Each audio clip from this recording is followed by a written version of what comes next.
Good afternoon, everyone. Please be seated. Routine proceedings. Introduction of bills. Committee reports. Tabling of reports. And I have a report to table in accordance with Section 29, Bracket 3 and 30, Bracket 6, the Advocate for Children and Youth Act. I'm tabling the annual report and service plan of the Manitoba Advocate and Children and Youth for Children and Youth for the fiscal year ending March 31st, 2025.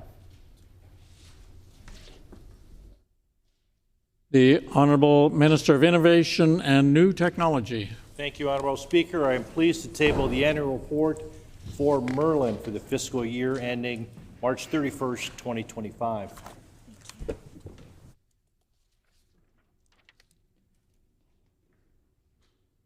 Ministerial statements. The Honourable Minister Justice.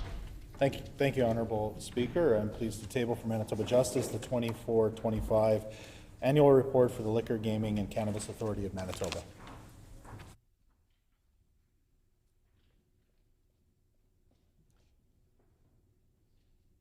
Now ministerial statements. The Honourable Minister Justice. Thank you, Honourable Speaker. On behalf of the Minister of Families, I am pleased to announce October has been proclaimed Child Abuse Awareness Month in Manitoba. Child abuse can affect any community, regardless of geography, culture, or socioeconomic status. There are more than 200,000 investigations of child abuse and neglect in Canada annually. In Manitoba, approximately 4,000 cases of child abuse are investigated each year. And we know that many more go unreported. 1 in 3 Canadians have experienced some form of abuse before the age of 15. Part of preventing abuse is knowing the signs of abuse and the steps that can be taken to intervene to prevent harm. We all need to know the signs of abuse. We all need to know what to do if a child discloses abuse. And we all need to know what to do how to take action and report this abuse. Every citizen of Manitoba has a duty to report if we have information that leads to reasonably believe a child might be in need of protection. This information needs to be reported to a parent, a guardian, a caregiver, to Child and Family Services, or even to law enforcement if appropriate. One of the incredible organizations that is doing work to support the children and families experiencing abuse is the Toba Centre for Children and Youth, who are joining us here in the gallery today. The team at the Toba Centre uses a child-centered, trauma-informed approach, integrating a multidisciplinary team to provide coordinated community responses to child abuse across Manitoba. The Toba Centre has been hosting events throughout October to promote awareness and raise funds that will continue to support child abuse prevention and best practice response in Manitoba. You may have seen the Toba team and their helping hounds of Duke and Booster at the Winnipeg Jets game on October 18th, encouraging Manitobans to think more about how we can work together to prevent child abuse. The hashtag #GoBlueToba campaign has encouraged Manitobans to wear blue and to light their homes and businesses in blue this October to show solidarity with abuse survivors, to spread awareness, and to spark conversation. Every child should grow up in a loved, cared for, and safe from abuse environment. As a government, we are committed to protecting children and by strengthening our systems, supporting families, and standing with survivors, not just in October, but every day. Together, and with the support of dedicated organizations like the Toba Centre, we can build a Manitoba where every child is protected and every future is safe. I would like to request the names of our guests from Toba Centre be added to Hansard, and I ask all my colleagues to rise to welcome and show your appreciation to the Toba Centre. Thank you, Honourable Speaker.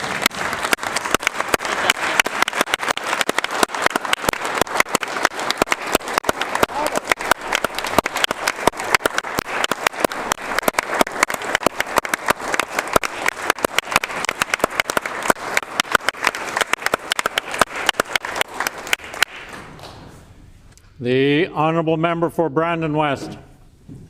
Well, thank you, Honourable Speaker. This October, Child Abuse Awareness Month, is when we pause to confront a reality that is deeply painful, but one that we must not ignore. Every child deserves to grow up safe, loved, and free from harm. And yet, too many children in our province continue to experience abuse, neglect, and exploitation, often in silence and often without the protection or support that they deserve. Honourable Speaker, child abuse takes many forms and its effects can last a lifetime. Survivors tell us that healing is not a straight path. It takes years of support, compassion, and the assurance that their pain is heard and, most importantly, believed. It takes a community that refuses to look away. This month is about raising awareness, yes, but it's also about accountability, because awareness without action is not enough. Every time a child falls through the cracks of our system, every time a report is ignored or a family's cry for help goes unanswered, we're reminded that we have a duty to do better. Across Manitoba, frontline workers, educators, social workers, law enforcement officers, and child advocates continue to do extraordinary work, often under extraordinary pressure. We thank them for their compassion and for their professionalism. Their work is often quiet, unseen, and emotionally difficult. They are the ones who step in when no one else will. But they are also telling us that they are stretched thin, that their resources are scarce, and that too often support only comes after tragedy. Honourable Speaker, we cannot keep asking frontline workers to do more with less. When case workers carry impossible caseloads, when community organizations wait months for funding, or when families can't access supports, we put children at risk. As legislatures, we must ensure that the system designed to protect children are working effectively, efficiently, and compassionately. That means clear accountability, timely follow-up, and removal of barriers that prevent frontline workers from doing their jobs. It also means supporting community-based solutions. The best outcomes for children often come from strong partnerships. I was proud to work closely with Toba Centre for Children and Youth and their executive officer in my time as Chief of Police, and I've seen the violence firsthand. With partnerships such as Toba Centre, experience in training investigators, we must ensure law enforcement have the tools needed to succeed. The Manitoba Advocate for Children and Youth continues to do the vital work of identifying gaps and making recommendations to improve services. Those recommendations must not sit idle. Government has an obligation to act on them. Honourable member's time has expired. Is there leave for the honourable member to finish his statement? Agreed and so ordered. The honourable member for Brandon West. Thank you, Honourable Speaker. Those recommendations must not sit idle. Government has an obligation to act on them with transparency and urgency, because every delay means another child might not get the protection they need. Child Abuse Awareness Month is a reminder that there is always more work to be done, and that real progress happens when Manitobans come together with compassion, commitment, and common purpose. Let's all remember that the purpose is by listening, believing, and acting in the best interests of children. Every child in Manitoba deserves not only to be safe, but to thrive. Thank you, Honourable Speaker.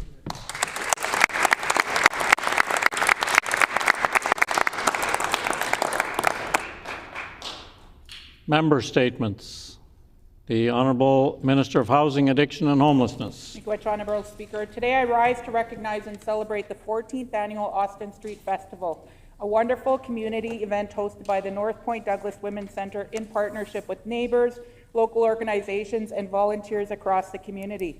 The Austin Street Festival is a completely free celebration, a day where the people of Point Douglas come together for music, laughter, good food, and connection. This year's festival was no exception. From the scent of the barbecue drifting down the street to the sounds of live entertainment and the joy of families playing giant yard games provided by Ninaweste events, the spirit of Point Douglas was truly alive. What makes this festival so special is that it's more than just a celebration. It's also a bridge, a place where nonprofits and community groups connect directly with residents, share resources, and meet people where they're at. This year, 30 organizations, including Harvest Manitoba, the Women's Health Clinic, CRA, MHRN, and Mount Carmel Clinic, among others, joined. Many of these groups return year after year because they see the value of being part of something rooted in trust, inclusion, and belonging. Each organization brought something meaningful, from games and snacks to vital information and on-site services. Groups like Street Connections and Aboriginal Health and Wellness, who brought their vans and offered HIV testing and medical supports right at the festival, meeting people with care and compassion right in the heart of the community.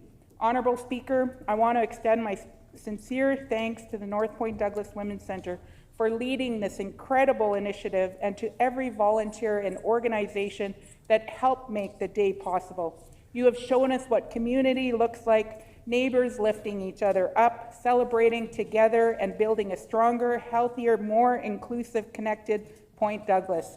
I ask that all members join me in saying miigwech to the members who have joined us today in the gallery from Austin Street Festival. Your efforts make Point Douglas a place Honourable of members, joy. time has expired.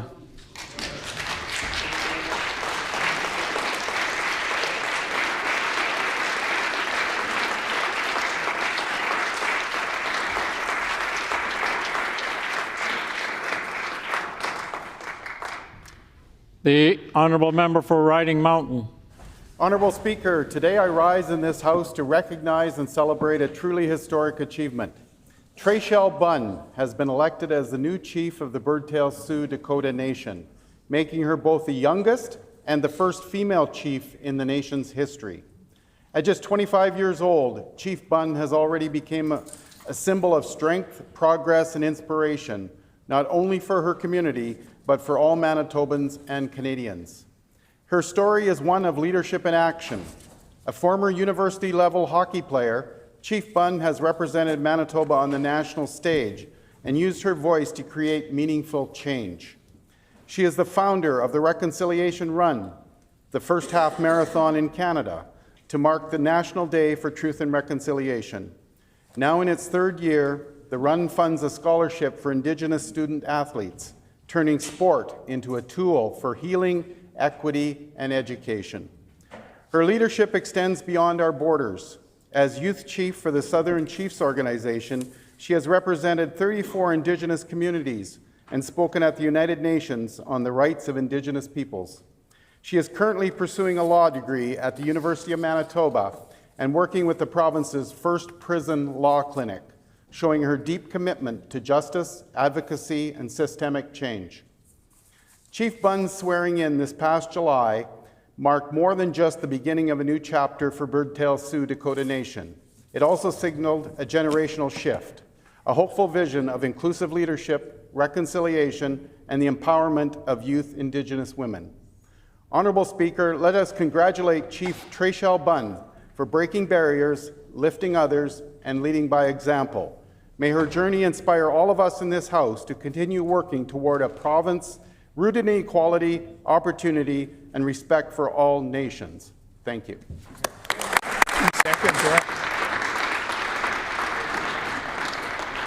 The Honourable Minister of Environment and Climate Change. Honourable Speaker, today I rise with a heavy heart and a deep sense of honour to pay tribute to a remarkable young Riel constituent and Manitoban, Carter Wilson. Carter was born in Winnipeg on June 7, 2006, just months after his family moved here from Thunder Bay. From the start, Carter was full of energy, the kind of kid who would light up a room and outskate you on the ice. Like so many other Canadian kids, he found his passion early in hockey, starting in the Timbits program and spending countless hours at the Greendale Community Centre outdoor rink with his buddies. But Carter's story is not just about hockey, it's about courage. At just 9 years old, his mom Lori was diagnosed with stage 4 cancer. To help him cope, Carter joined the Starbuck Hockey Academy and later Churchill High School's program, where he built lifelong friendships. When Lori passed away, Carter was only 13. Yet he carried himself with grace, compassion, and a quiet strength that inspired everyone around him. Honourable Speaker, I had the privilege of teaching Carter at Glenlawn Collegiate. He was a kind, inclusive, and always thinking of others. This made Carter liked by everyone, classmates, teachers, and coaches alike, and someone everyone wanted to be around. He gave back to his community by coaching young hockey players, sharing his love of the game, and mentoring the next generation with patience and heart. Even this spring, when he began experiencing symptoms that led to a devastating diagnosis of an aggressive brain cancer, Carter faced it with maturity far beyond his 19 years. He never stopped checking in on his friends, never stopped caring for others, and when he passed away on August 28th, the outpouring of love was overwhelming. His teammates from his junior hockey team, the St. Vital Victorias, along with his friends and his community, honored him with fireworks, tributes, and jerseys worn in his memory. His legacy will live on in every rink, every locker room, and every heart he touched. Honourable Speaker, Carter was the kind of young person who made Manitoba better just by being here. To his father, Dave, sister Emily, Josh Bracken, and Aunt Shannon Goodwin, and to all who loved him, we thank you for sharing Carter with us. His memory will never be forgotten. Honourable Speaker, I ask for leave to observe a moment of silence in honour of Carter Wilson. Is there leave for a moment of silence? Agreed.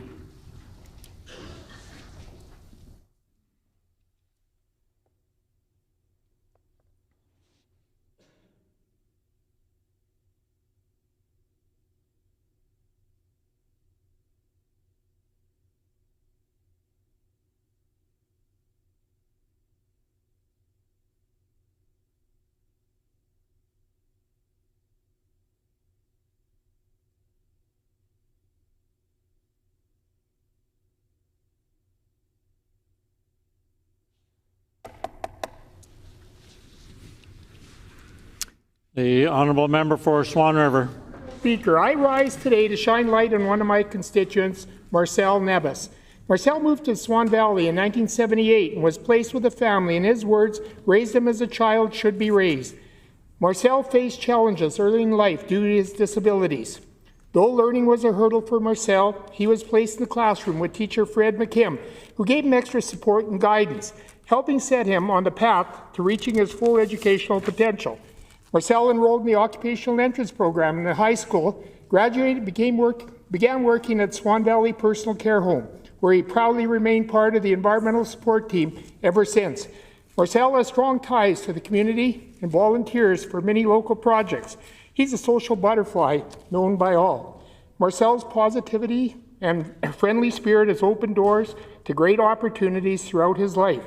He was recently honored as a lifetime member of the Kinston Club of Swan River, a recognition of his commitment to the community. One of the proudest moments came during the 2004 Summer Olympic Torch Relay, when he had the unforgettable opportunity to run one of the world's most iconic symbols, the Olympic torch. Marcel attributes his success in life to the support he received from his family, school teachers, and educational assistants, as well as the continued guidance provided by the Association for Community Living. One unforgettable memory is Marcel's admiration for the legendary Hall of Famer, Grey Cup winner, multiple All-Star, Winnipeg Blue Bomber, Chris Walby. Sorry, leader, that's not you. A true highlight was when he met Chris during a visit to the Swan River, sparking a friendship that continues to this day. Marcel, keep being you. You're a beacon of light in the community and a friend to all. Colleagues, please join me in recognizing Marcel, who is watching virtually today. All right. Right on time.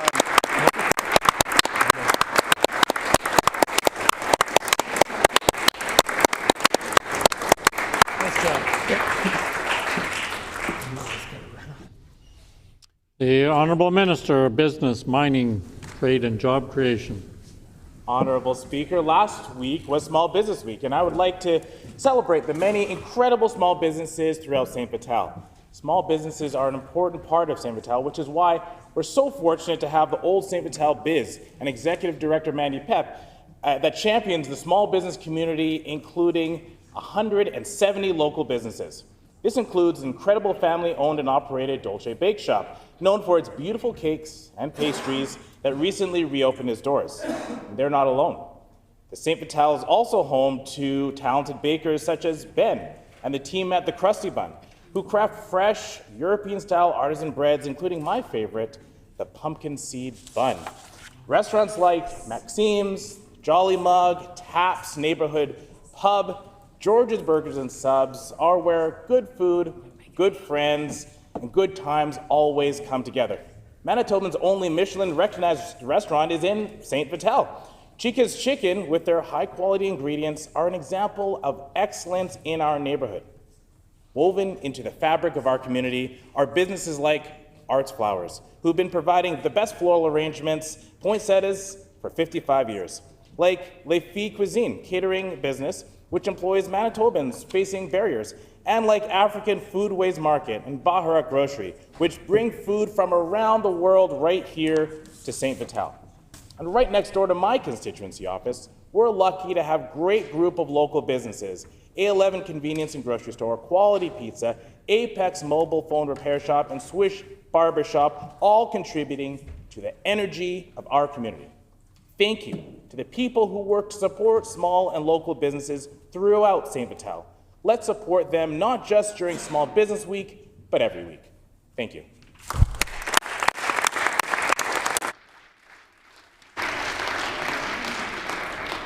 Prior to oral questions, I'd like to draw the attention of all honourable members to the public gallery, where we have with us today from North Point Douglas Women's Centre, Chloe Delorme, Isabel Friesen, Anna Baume, Angela Sanderson, who are guests of the Honourable Minister of Housing, Addictions and Homelessness, and on behalf of all honourable members, we welcome you here today.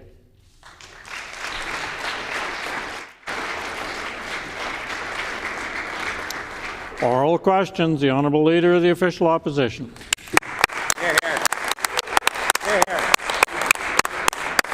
Honourable Speaker, this NDP government has broken every promise they made over 2 years ago. Healthcare is worse under this NDP. The economy is worse under this NDP. And homelessness has reached historic levels at 2,500 people, double since when the NDP took office. The Premier wants you to put aside all of these NDP failures and believe him and trust him when he says there's 3 mega projects out there, but he won't tell you what they are. He don't tell you how they're going to be financed. He doesn't tell you when they're going to be completed. So how can Manitobans trust someone who's broken every single promise that they made to you? So if this isn't fantasy that this Premier is living in, will he tell Manitobans today what those 3 mega projects are? You're here. The Honourable First Minister. Honourable Speaker, waking up every morning and serving the great people of Manitoba is the honour of my life. And the team that we're surrounded with is absolutely committed to coming through on promise after promise. Right. The first thing we did after we were elected is that we came through on our promise to cut the gas tax, saving you money each and every day. Yep. Then we hired 3,400 new frontline healthcare staff, keeping another promise so that we could keep a third category of promises, which is reopening emergency rooms that were closed by the previous PC government. Now, of course, we know that the members opposite, instead of talking about health care, instead of talking about your cost of living, they tried to drive a wedge through the people of Manitoba, and they raised an issue that we also kept our promise for, which is a very solemn promise to search the Prairie Green landfill. So here we are today, united as a province against Donald Trump. We're going to build our province, mega projects galore. Member's time has expired.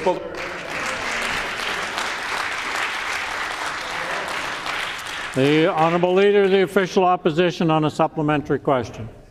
Nowhere in there did he mention anything of the 3 mega projects. The question was simple. What are the 3 mega projects? Instead, he doubled down on all of his broken promises. Healthcare is worse, economy is worse, crime is at record highs. This Premier cannot answer a simple question. He pivoted off his 2040 prosperity plan for Manitoba because Manitoba wants answers today. So then what did he do? He made up a fantasy 3 mega projects where he won't tell Manitobans any of the details. And he says they'll get done in 5 years. Well, under this NDP's red tape increase, it might take 5 years to just get a permit done in this province. So will the Premier come clean today and tell Manitobans what are those 3 mega projects? Simply answer the question. Hear, hear. The Honourable First Minister. We promised to create tons of economic opportunity, 17,000 more jobs here in Manitoba. We promised to make it easier to join a union and to join the middle class. Well, guess what? There's anti-scab legislation, which they have no idea what that even is. None of them have ever learned to swing a hammer. None of them ever wore steel toes. None of them ever put a hard hat on their heads. On the other side, on this side, we're cutting through red tape so that we can approve projects faster. Within 18 months of taking office, a new gold mine, Honourable Speaker, under construction in this province. We're signing MOUs with all the premiers. We're signing MOUs to cut through red tape and to get big things built. Of course, you know my friend Doug Ford and I, we signed an MOU together. He's nothing like the members opposite. He wins, he hates Donald Trump, and he stands up for Canada. Unlike the members opposite, who suck up to Donald Trump, who never win an election. Members' time has expired.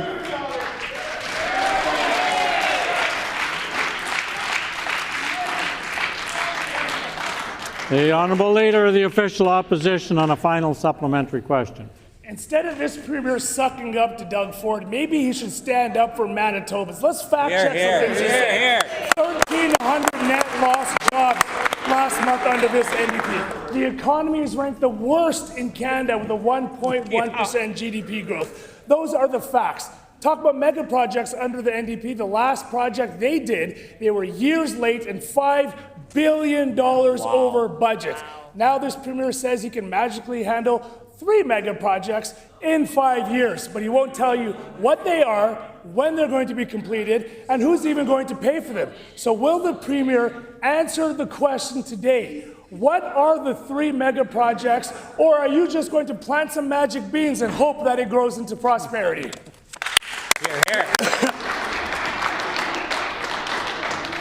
Order, please. I just remind members to make sure they direct their comments and questions through the chair. The Honourable First Minister. Emotional over there. It's really something to come the question period every day and have the Leader of the Opposition stand up and say, please tell me what's happening in our province. Totally unbelievable. Members here, they know exactly what's happening. That's right. They're in their communities. They're canvassing. They're in their communities canvassing more than the members opposite ever did. And you know what Manitobans want us to do? They don't want us to argue about fringe issues. They don't want us to practice law on the side. They want us to build up the province of Manitoba. That's right, we keep people on our toes on this side of the house. The members opposite, however, need to get with it. People don't want the keel over and play dead in front of Donald Trump approach that each one of them have been taken. They want to see government with integrity. And of course, I'll table for the members opposite a little article that'll be in the paper tomorrow, just reminding Manitobans that without an apology, Stephenson's political legacy is tarnished forever. Question for them in question period, why did they support Heather? The Honourable Leader of the Official Opposition on a new question. Members opposite want to heckle. They want to laugh. They want to say, why are you being so emotional on that side? Because we're asking real questions. You can see it with your eyes and you can hear it at home. A sad reality is that Manitobans are now living in food insecurity at record levels under this NDP government. National food bank usage has gone up over 5%, but Manitoba, sadly, is 3 times greater than the national average under this NDP government. What's even more sad is that in Manitoba, this Premier has done nothing when he promised, another broken promise, to reduce prices of groceries, to make life more affordable. He hasn't done any of that, and now Manitobans are visiting food banks 3 times greater than the national average. So what is the Premier doing to make life more affordable for Manitobans? Hear, hear. Great question. The Honourable First Minister. In a rich country like Canada, nobody should go hungry. So you know what we did, Honorable Speaker? On the question of people being hungry? We gave every single child in this province food. Yeah. Every single child with our universal school nutrition program. The members opposite, we brought this forward time and time again when we were in opposition. We brought forward bills, resolutions, questions and question period. What did the PCs say about feeding hungry children? Bad idea. That was the former MLA that they were just clapping for in the loge at last gathering of this esteemed assembly. What did their former premier say? Said, no, you got to think about the unintended consequences. Come on. The unintended consequences of children eating food at school, like higher graduation rates, like lower crime rates in the future, like a more prosperous Manitoba. Hey, bring on those unintended consequences. We're investing in our future together. Members' time has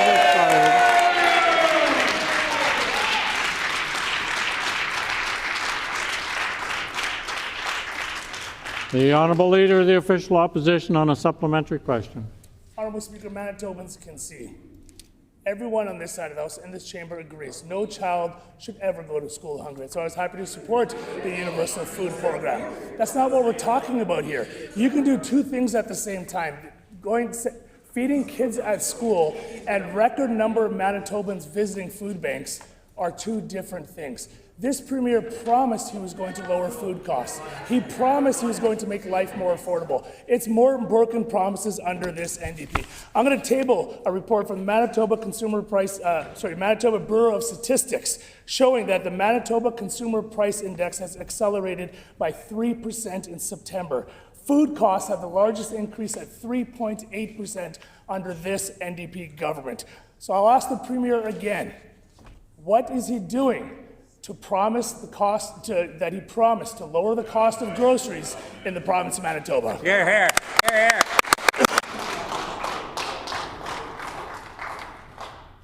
The Honourable First Minister.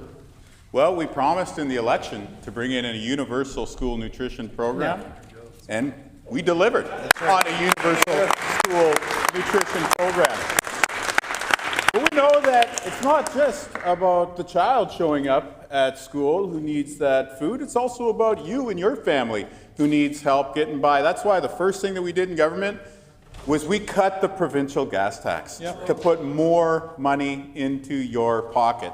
Not only did the members opposite never ever feed kids in school, they also refused to cut gas prices when inflation was going up to 3, 4, 5, 6, 7, 8% under their watch. They were fine with it. Let Manitobans eat cake, Stephenson and the leader of the opposition used to say. We took a different approach. Let's put money back in your pocket. Let's you make decisions on the future. Let's give financial freedom to all Manitobans. That's what we deliver on in government. Time has expired. The Honourable Leader of the Official Opposition on a final supplementary question. I will say it now again so maybe the Premier can actually listen this time. We support the universal food program. We support feeding kids at school. This question is about Manitoba having 3 times the national average of people visiting food banks under this Premier.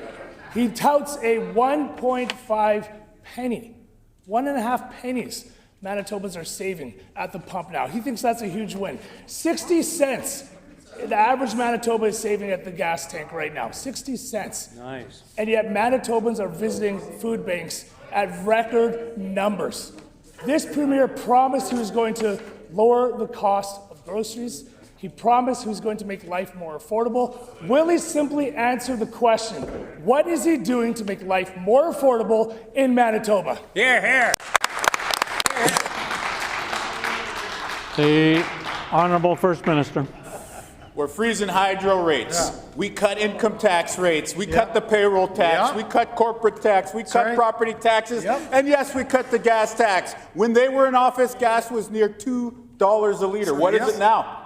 $1.20, $1.30, depending on where you go. Life is much more affordable. When they were in office, 8% inflation. Since we cut the gas tax, Manitoba's inflation rate has been within the target range of the Bank of Canada every single month.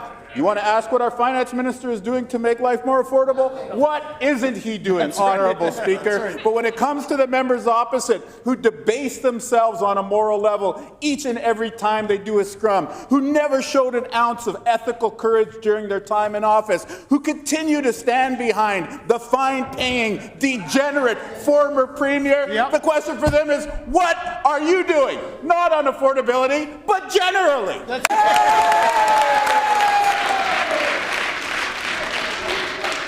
Order, please. Order.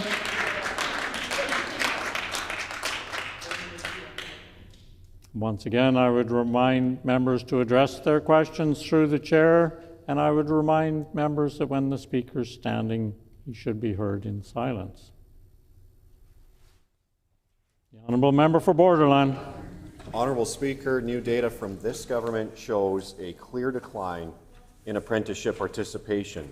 According to Apprenticeship Manitoba's published statistics, for the first time in 6 years outside of the pandemic, the number of new apprentice registrations and active apprenticeships have dropped, and they've dropped significantly. These declines are a direct result of this NDP government's decision last year to impose a 1-to-1 journey person to apprentice ratio. Will this NDP government recognize their failure and reverse course immediately? The Honourable Minister of Business, Mining, Trade and Job Creation. Honourable Speaker, I appreciate the question from members opposite. We took the approach of, first of all, listening to the workers in Manitoba who do the hard work of going out on the job site, putting on the high-vis gear, the hard hats and the steel toes, and prioritizing and making sure that they have good jobs, more good jobs here in Manitoba. As we review the apprenticeship program, we want to make sure that those people entering the skilled trades have high-quality, one-to-one training to allow them to succeed through their program with the best quality training and the safest training possible so that people who go onto the job site can return home safely. The honourable member for Borderland on a supplementary question. Well, clearly the minister isn't listening. Clearly this NDP government isn't listening, because Manitoba's construction industry today is calling on the provincial government to immediately reverse the apprenticeship ratio change. And I table today's press release by the Winnipeg Construction Association. Ron Hambley, WCA president, says the numbers don't lie. This policy, this NDP policy, is reducing opportunity for Manitobans who want to work in the skilled trades. Employers are being forced to turn away apprentices at a time when our industry desperately needs to grow the workforce. Why is this NDP government choking our economy?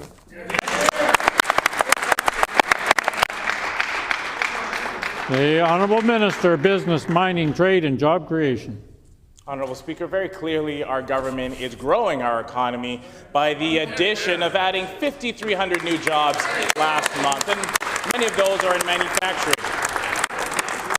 We know that in our apprenticeship system, we've got over 11,000 active apprentices, and we've graduated over 1,100 of those, and making sure that we've added over 2,700 new apprentices into our system. That is continued growth. And what it also is, Honourable Speaker, is ensuring that we have high quality and safe training for those apprentices learning skills on the job. Our job is to make sure we grow our economy with good, high-quality, skilled workers, and make sure that when they get on the job site to learn, they learn and do so safely. Well done. The honourable member for Borderland on a final supplementary question. Yeah, this minister is playing fast and loose with the numbers. This NDP government's talk doesn't match the reality on the ground. There are 400 fewer registered apprentices today, this year, than last year. For the first time in 6 years, the numbers are down. And as far as the employment numbers, it was a net loss of 1,300 jobs in Manitoba. Sean Wood, president of the Construction Association of Rural Manitoba, says, and I quote, there's no evidence that the 2-to-1 ratio compromised safety or training quality, but there is clear evidence that now that a 1-to-1 ratio is limiting opportunity. It's time to correct course. I ask again, will this NDP government listen to the experts in the construction industry and reverse their disastrous decision? Member's time has expired.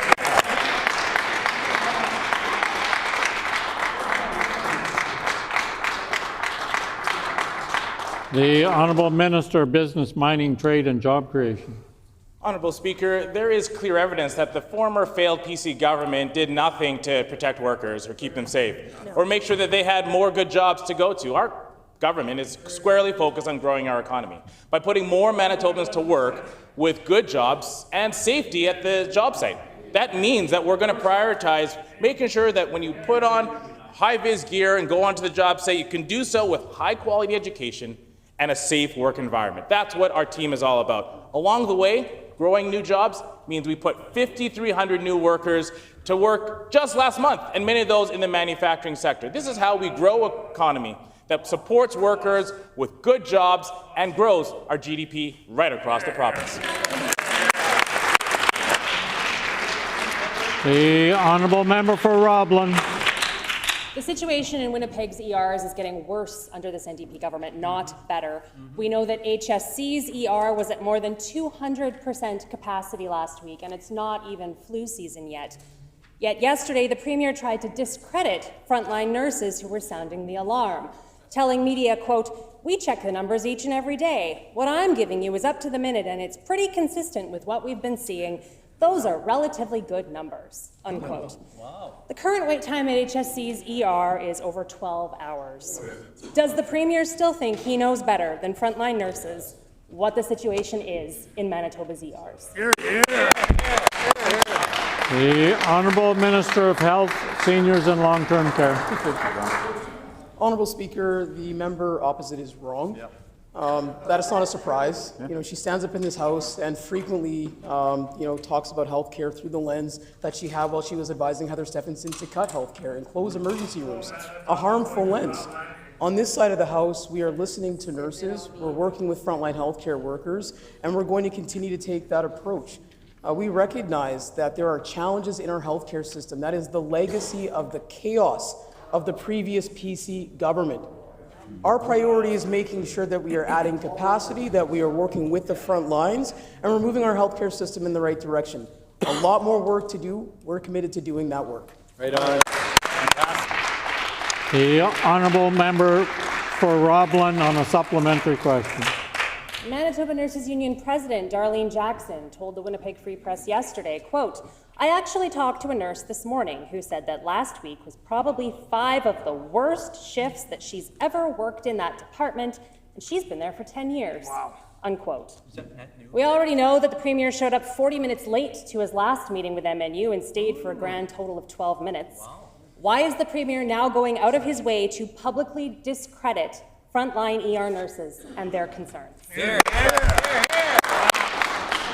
The Honourable Minister of Health, Seniors and Long-Term Care. Honourable Speaker, the Premier and I have been across the province on the front lines listening to nurses, including nurses at Health Sciences Centre. I speak with nurses who work in the ER there and at that site each and every day. I spoke to nurses this morning. I spoke to their CMO this morning. We speak with those folks on a regular and consistent basis to make sure that not only we're hearing their concerns, we're taking the necessary action to address them. And you know what I also continue to hear? I continue to hear from folks very regularly that the previous PC government's damage to the healthcare system is going to take us time to fix. Right. That is an understanding across the province. Right. It's an understanding across the system. What I have not heard in all my listening, Honourable Speaker, is an apology from the member opposite for her role in causing. Time has expired. Right.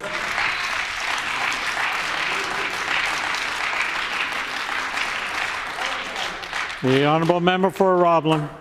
Well, the Minister wants to talk about things that they've been hearing, which is good, because I'd actually like to ask a question about things that I've been hearing. Can the Minister explain to Manitobans why they tried to push through a protocol called Reducing Access Block at Triage at HSC without allocating any new resources or funding to make ER wait times look lower than they are, and why this plan was soundly rejected by physicians at HSC? Wow. The Honourable Minister of Health, Seniors and Long-Term Care. Honourable Speaker, our government has been working not only at HSC but across the province to address capacity challenges created by the previous government. What's interesting is that the ideas that are being brought forward that our government has actually come directly from the front lines. It's also interesting that these are ideas and actions that could have been taken over 7.5 years by the previous PC government.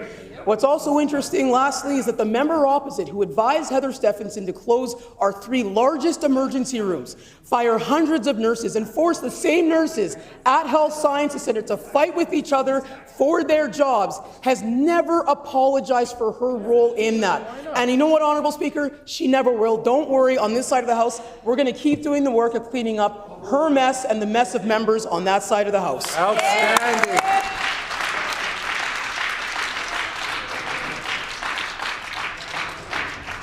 The honourable member for Selkirk.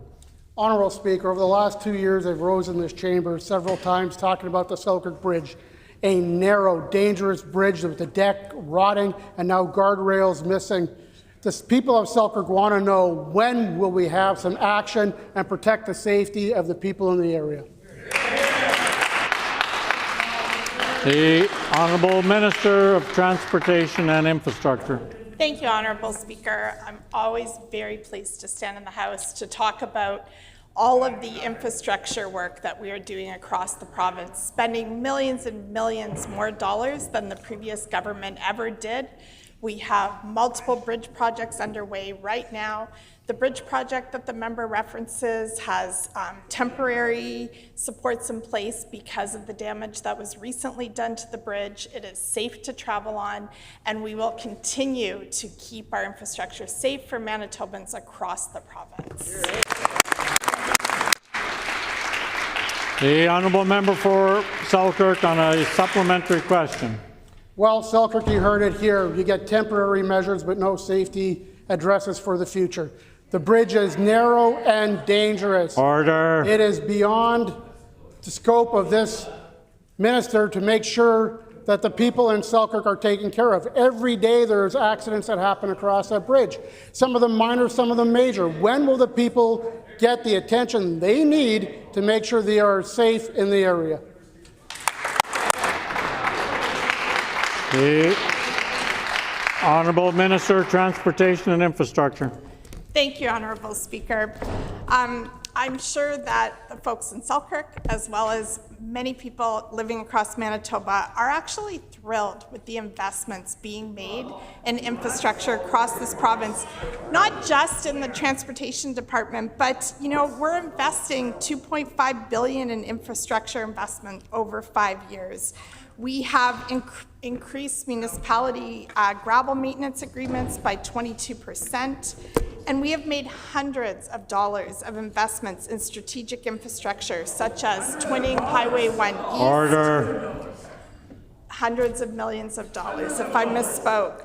We are investing millions of dollars in the Port of Churchill, something— Time has expired.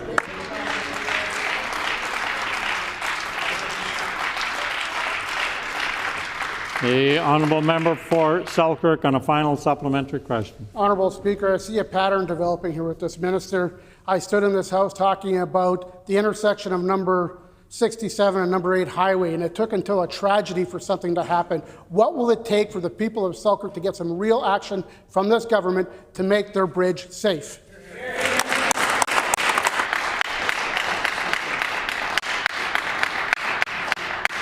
The Honourable Minister for Transportation and Infrastructure. Thank you very much, Honourable Speaker. That member stands in his place time after time over the last couple of years to complain about things that his side of the House never did. He continually identifies projects that we are taking care of across the province. But when they were in government, Honourable Speaker, they underspent their transportation budget year after year. They cut positions. They left the Northern Transportation Department staff at a 40% vacancy rate. They definitely didn't care about the North. They left the entire department at a 27% vacancy rate. They cut millions and millions. Time has expired. The honourable member for Portage La Prairie. Thank you so much, Honourable Speaker. Norm Thiessen, the owner of the property seen in the article that I will table from Portage Online, continues to wait for a response from this failed Minister of Transportation and Infrastructure. I will also quote the headline, "Portage business owner frustrated by yard damage, slow government response." He has had to resort to going to local media in order to get some response from this failed minister, and the Premier as well. Honourable Speaker, when will this failed government finally work out a solution with this business person that gives so much back to the community? The Honourable Minister of Transportation and Infrastructure. Thank you, Honourable Speaker. I would invite that member, if he has a specific casework issue that he'd like to bring to my attention, that he's free to do so. And I will reiterate what I was saying in my last questions, which is that the previous government, under the leadership of Heather Stephenson, cut millions and millions of dollars from the transportation budget year after year after year after year. For the first 6 years they were in government, they underspent every single year. They also cut staffing in the department. They made dramatic cuts to the maintenance budget, to the maintenance staff across the province. So when new members of their side of the House stand here and complain Member's time has expired. The Honourable Member for Portage-La Prairie. Honourable Speaker, can the Minister explain, or the Premier, because they say that that they haven't received anything from us? I have sent more and more emails, explain why the damage was done 2 years ago, and they have been emailing you for 2 years to the property of Paraclete Transport in Portage-La Prairie has not been settled, even after numerous emails from myself as well from the President of Paraclete Transport. The Honourable Minister of Transportation and Infrastructure. Thank you, Honourable Speaker. Well, I've already invited that member to reach out directly, speak to me in the House if he'd like to bring up a specific casework issue. Sounds like something that's been going on since his party was in government, but I would be more than happy to talk about a resolution. But since I have the chance to stand here again, I want to point to some of the exciting work that we've been doing in my department, not only in the build capacity, but we have really been enhancing road safety across the province. We committed to creating a new road safety unit that is fully staffed. We now have a team that goes out to the site of any fatality across the province. Time has expired. The Honourable Member for Portage-La Prairie. Honourable Speaker, we have reached out many, many times. Honourable Speaker, I will table the following email that was sent to the Premier as well to the Minister of Infrastructure and Transportation. I will read it to all Manitobans, and I quote, "This is the third time I am writing to you, as you have not responded to any email request. Honourable Speaker, can this Premier or Minister please explain why the President of Paraclete Transport can't get an answer from this government for over 2 years?"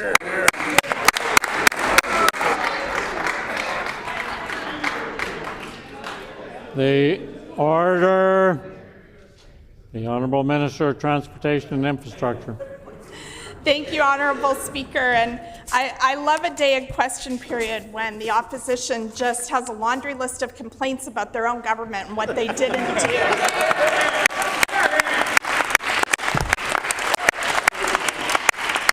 It makes my job so much easier, but it would be kind of easy anyway because we're investing so much in transportation and infrastructure across the province.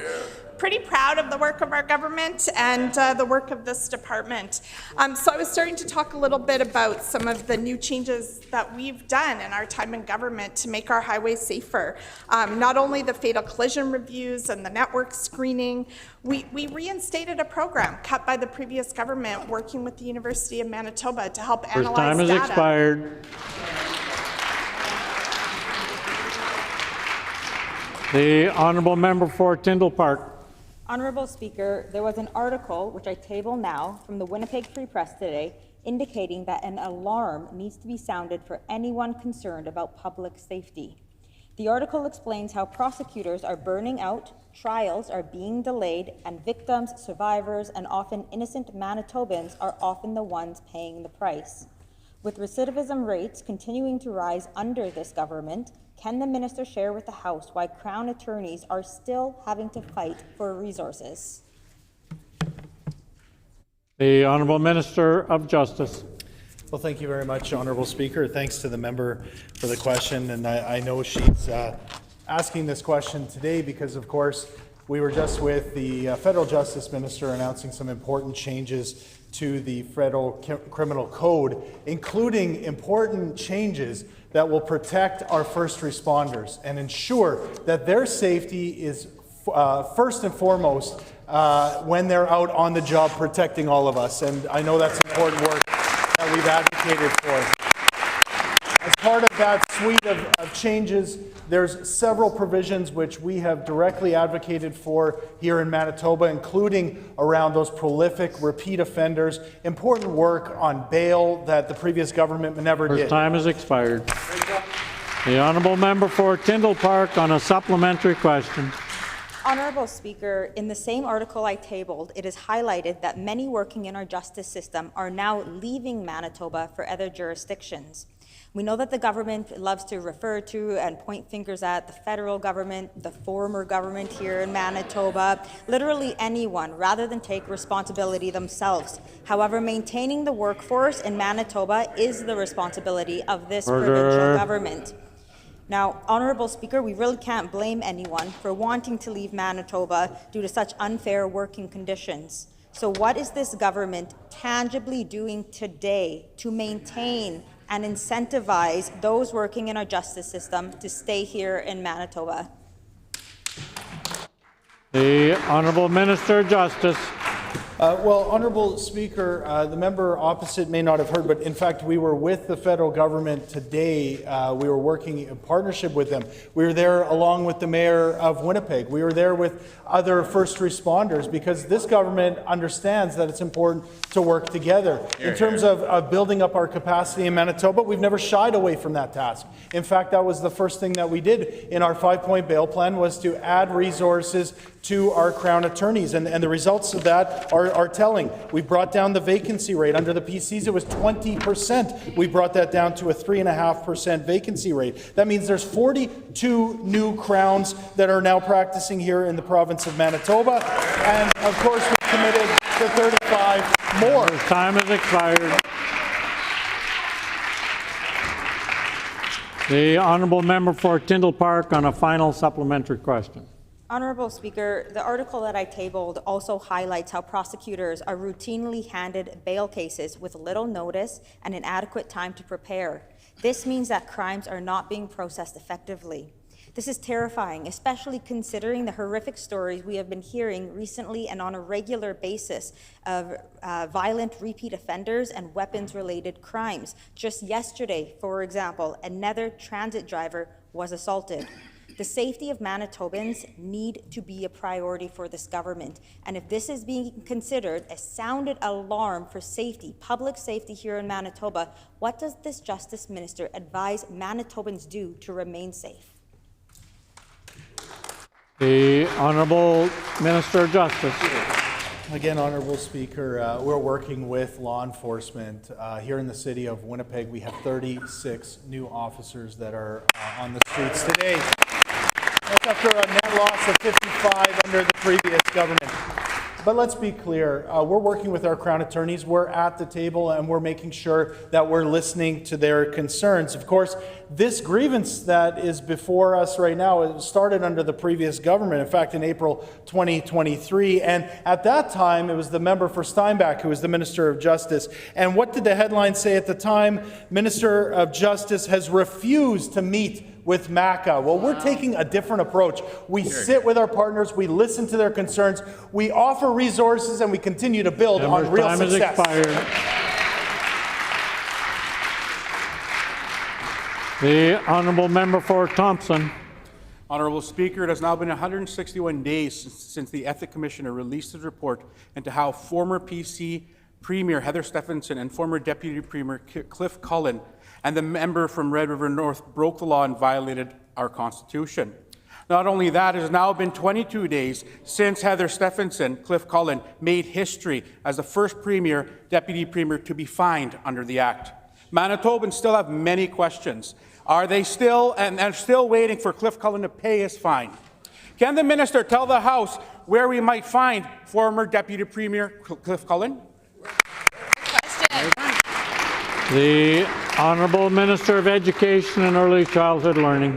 Thank you, Honourable Speaker, and thank you to my esteemed colleague for that question. It has in fact been 22 days since the corrupt PCs were fined, and Honourable Speaker, Cliff Cullen is still refusing to pay. We believe he's hiding out in Spruce Woods, waiting, hoping for this all to blow over. But if the Spruce Woods by-election was any indication, Spruce Wood voters are fed up with PC corruption. Right. We know that the PC leader, Honourable Speaker, the PC leader cannot even find his way to Spruce Woods. At the Spruce Woods campaign kickoff, the PC leader said, and I quote, "It took me 10 hours to get here from Winnipeg. I got lost coming all the way out here." So, Honourable Speaker, if the PC leader cannot find his way to Spruce Woods, will anybody, somebody in that caucus, drive up to Spruce Woods, find Cliff Cullen, and make sure that those fines to Manitobans are paid?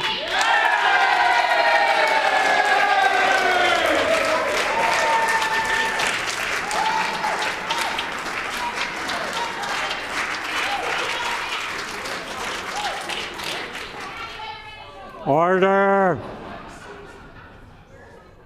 The Honourable Member for Lakeside.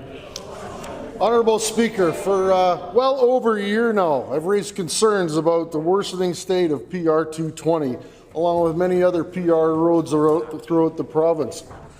Now, after even a moderate rainfall, it becomes nearly impassable, yet the Minister has taken no action. Will the Minister admit to the awareness of the state of this road in Lakeside and start the repairs immediately?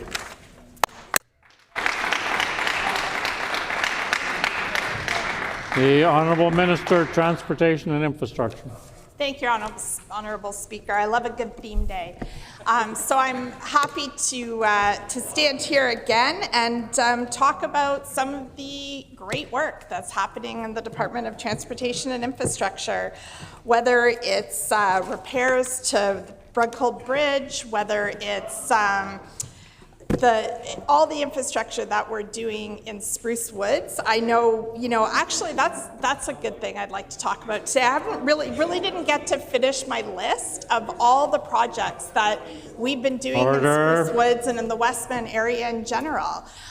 There's so much work that's been happening in that part of the province, and it's something that we all want to talk about and celebrate here in the House. The time has expired.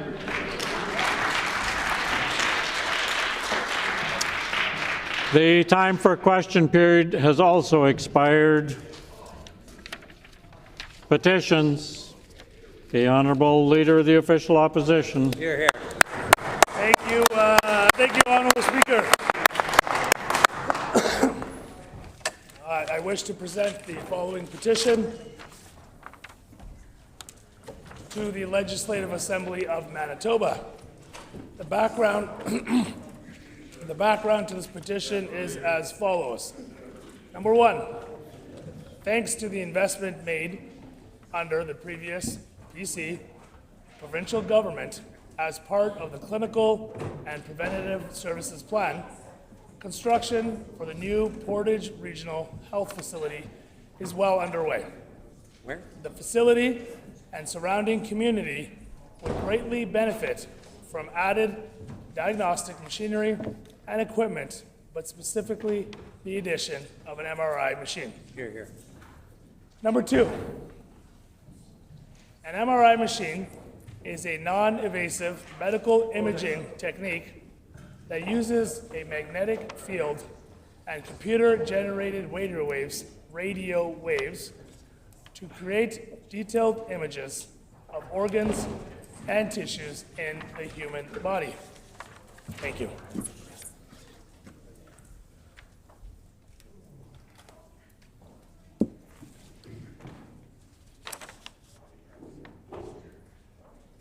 medical imaging technique that uses a magnetic field and computer-generated radio waves to create detailed images of organs and tissues in the human body.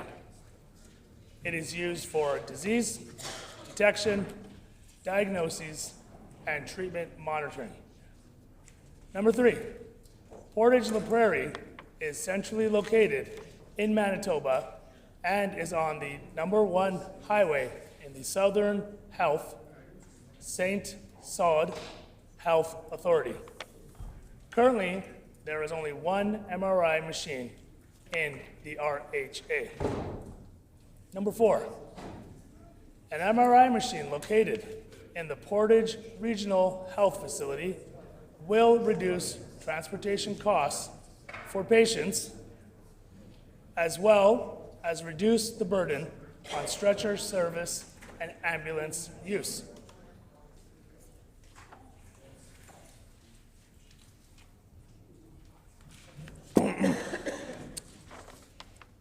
Stretcher services and ambulance use.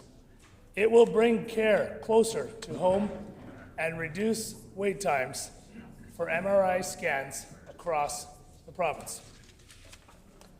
Number 5, located around Portage La Prairie and the Dakota Teepee, Dakota Plains, Sandy Bay, and Long Plains First Nations reserves. Indigenous peoples in Canada disproportionately face barriers in access to services and medical care. An MRI machine located in the Portage Regional Facility will bring care closer to their home communities and provide greater access to diagnostic testing. Number 6, located in close proximity to the new Portage Regional Health Facility is the Southport Airport. This aerodrome has a runway length that is more than adequate to support medical, air, ambulance services. This would provide the opportunity to transport patients by air from more remote communities to access MRI imaging services. Number 7, the average wait time for Manitobans to receive an MRI scan is currently 6 to 8 hours. 6 to 8 months. Having an MRI machine in the Portage Regional Health Facility will help reduce these wait times for patients and provide better care sooner. We petition the Legislative Assembly of Manitoba as follows: to urge the provincial government to support the investment and placement of an MRI machine in the Portage Regional Health Facility in Portage La Prairie. Honorable Speaker, this petition has been signed by Chris Bowman, Ken Bowman, Dwayne Taylor, and many, many, many other Manitobans. Here, here. The honourable member for Morton Winkler. Thank you, Honourable Speaker. I wish to present the following petition.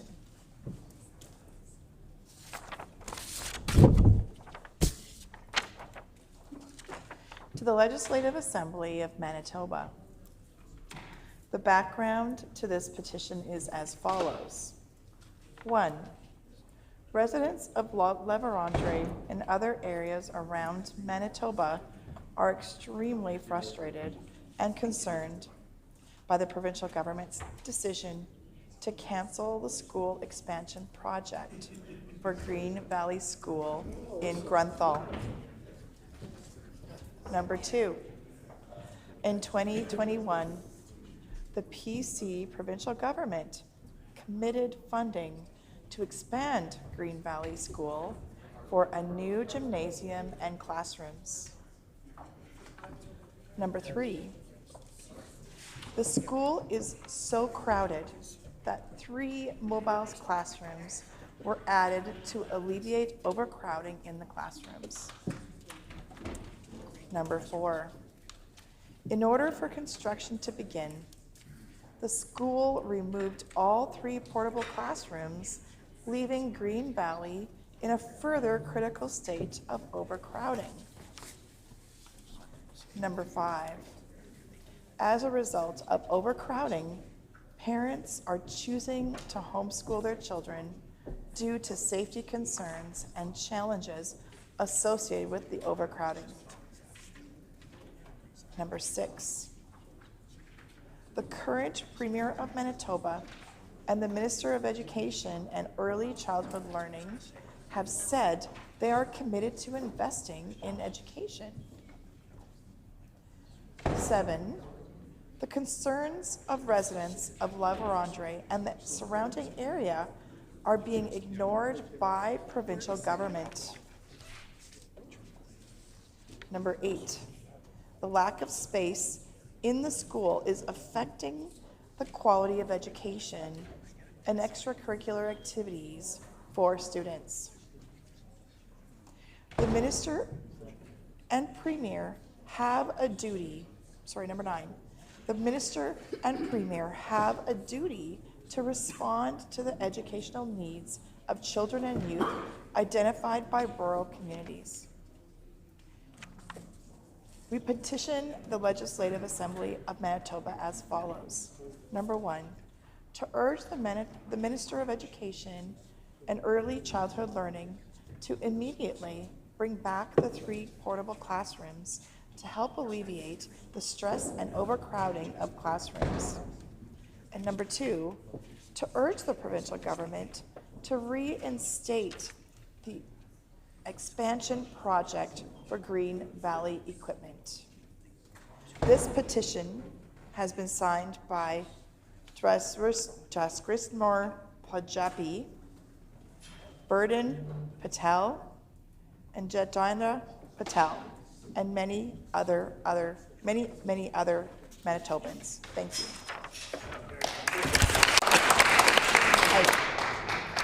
The honourable member for Brandon West. Thank you, Honourable Speaker, and I wish to present the following petition to the Legislative Assembly of Manitoba. The background to this petition is as follows.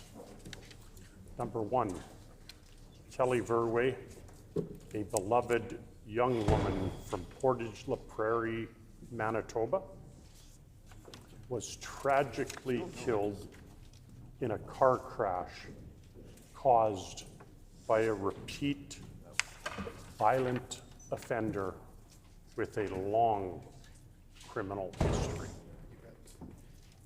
Number 2, despite repeated violations of his bail conditions, the offender was free to roam the streets and ultimately claim Kelly's life. This tragedy was entirely preventable. Number 3, while the criminal code falls under federal jurisdiction, provinces have been given the responsibility for the administration of justice, allowing for meaningful provincial action on bail reform to ensure public safety. Number 4, other provinces have taken proactive steps to strengthen bail enforcement. But Manitoba has not used all available tools to address this issue effectively. Number 5, the provincial government has the ability and the responsibility to advocate for and implement measures that protect its citizens by ensuring that repeat violent offenders are not released into our communities without proper safeguards. Number 6, immediate action is required to close gaps in the justice system that allow dangerous criminals to remain free, which puts innocent Manitobans at risk. We petition the Legislative Assembly of Manitoba as follows.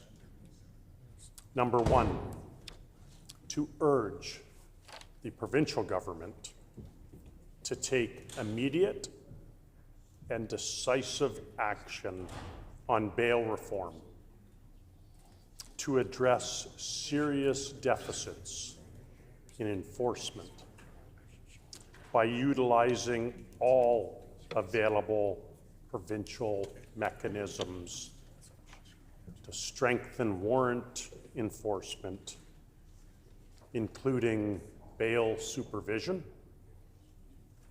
and opposing release of offenders, thus ensuring that repeat violent offenders are held accountable and that public safety is prioritized over leniency. And number 2, to urge the provincial government to lobby the federal government to immediately repeal provisions of the criminal code that allow for the continued victimization of law-abiding Manitobans while granting repeat offenders additional rights. Honorable Speaker, this petition was signed by Doris Esplin, Marilyn Thompson, Gail Taylor, and many, many other fine Manitobans. Thank you very much. The honourable member for Lakeside. Thank you, Honourable Speaker. And I wish to present the following petition to the Legislative Assembly of Manitoba. The background to this petition is as follows. Number 1, Kelly Verway, a beloved young woman from Portage La Prairie, Manitoba, was tragically killed in a car crash caused by a repeat violent offender with a long criminal history. Number 2, despite repeated violations of his bail conditions, the offender was free to roam the streets and to ultimately claim Kelly's life. This tragedy was entirely preventable. Number 3, while the criminal code falls under federal jurisdiction, provinces have been given the responsibility for the administration of justice, allowing for meaningful provincial action on bail reform to ensure public safety. Number 4, other provinces have taken proactive steps to strengthen bail enforcement. but Manitoba has not used all of the available tools to address this issue effectively. Number 5, provincial government has the ability and the responsibility to advocate for and implement measures that protect its citizens by ensuring that repeat violent offenders are not released into our communities without proper safeguards. Number 6, immediate action is required to close gaps in the justice system that allow dangerous criminals to remain free, which puts innocent Manitobans at risk. We petition the Legislative Assembly of Manitoba as follows. Number 1, to urge provincial government to take immediate and decisive action on bail reform to address serious deficits in enforcement by utilizing all available provincial mechanisms to strengthen warrant enforcement, increasing bail supervision, and opposing release of offenders, thus ensuring that repeat violent offenders are held accountable and that public safety is prioritized over leniency. And number 2, to urge the provincial government to lobby the federal government to immediately repeal provisions of the criminal code that allow for the continued victimization of law-abiding Manitobans while granting repeat offenders additional rights. This petition has been signed by Adam Trudeau, Ken Hillman, Trevor Shaver, and many, many more Manitobans. Thank you, Honourable Speaker. The Honourable Member for Lac du Bonnet. Thank you, Honourable Speaker. I wish to present the following petition to the Legislative Assembly, and the background to this petition is as follows. Number 1, ensuring that teachers have a robust background in the subjects they teach is essential for maintaining high-quality education and fostering well-rounded learning experiences for all Manitoba students.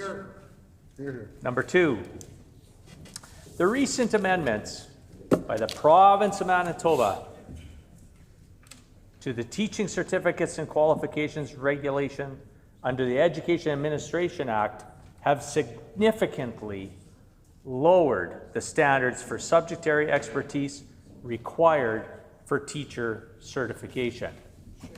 Number 3, these amendments eliminated all subject area requirements for teacher certification, including major and minor teachable subjects and subject-specific requirements for early middle years streams. Number 4,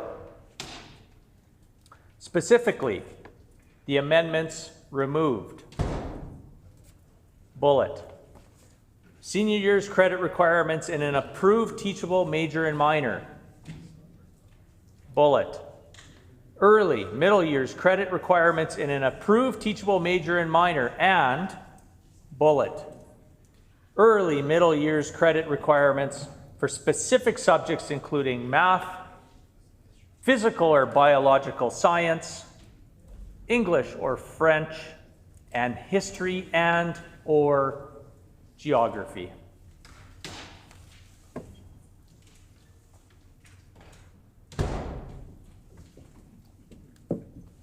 Number 5, key stakeholders such as parents, post-secondary educators outside the faculties of education, and business partners were not consulted about the changes. Number 6, the removal of subject-specific requirements undermines the educational quality in Manitoba schools by permitting teachers to enter the classroom without sufficient training in core academic areas, thereby compromising the education that Manitoba students receive. We petition the Legislative Assembly of Manitoba as follows. Number 1, to urge the Minister of Education and Early Childhood Learning to reverse recent amendments to the Teaching Certificates and Qualifications Regulation that weaken subject area requirements for teacher certification, and to reinstate teachable majors and minors and early middle years requirements, which are essential for ensuring teachers have strong knowledge in core subject areas. Number 2, to urge the provincial government to address teacher shortages through alternative measures that uphold rigorous subject area standards, which are critical for providing quality education to all Manitoba students. Honourable Speaker, this petition is signed by Robert Grant, Debashish Mukherjee, Tanursred Mukherjee, and many, many more fine Manitobans, Honourable Speaker. Thank you. Thank you. The Honourable Member for La Vérendrye. Thank you, Honourable Speaker. I wish to present the following petition.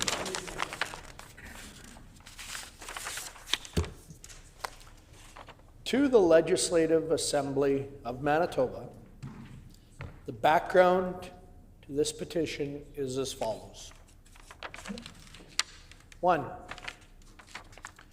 The residents of La Vérendrye and other areas around Manitoba are extremely frustrated and concerned by the provincial government's decision to cancel the school expansion project for Green Valley School in Grunthal.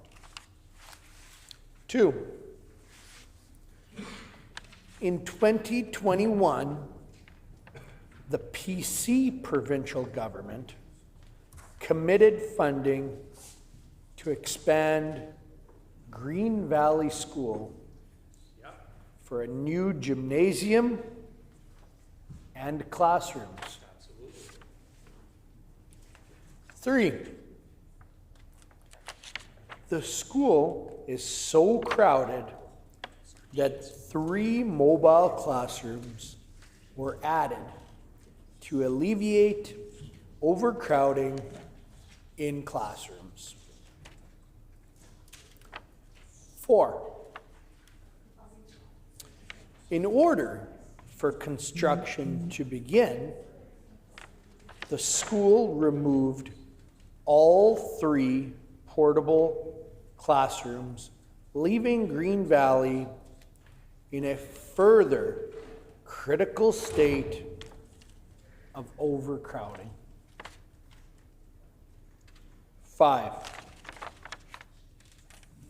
as a result of overcrowding, parents are choosing to homeschool their children due to safety concerns and the challenges associated with overcrowding. 6, the current Premier of Manitoba and the Minister of Education and Early Childhood Learning have said they are committed to investing in education. 7,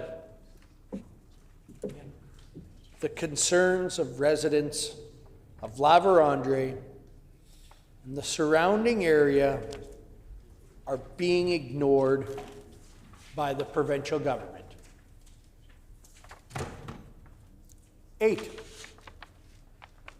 the lack of space in the school is affecting the quality of education and extracurricular activities for students. 9, the Minister and Premier have a duty to respond to the educational needs of children and youth identified by rural communities. We petition the Legislative Assembly of Manitoba as follows.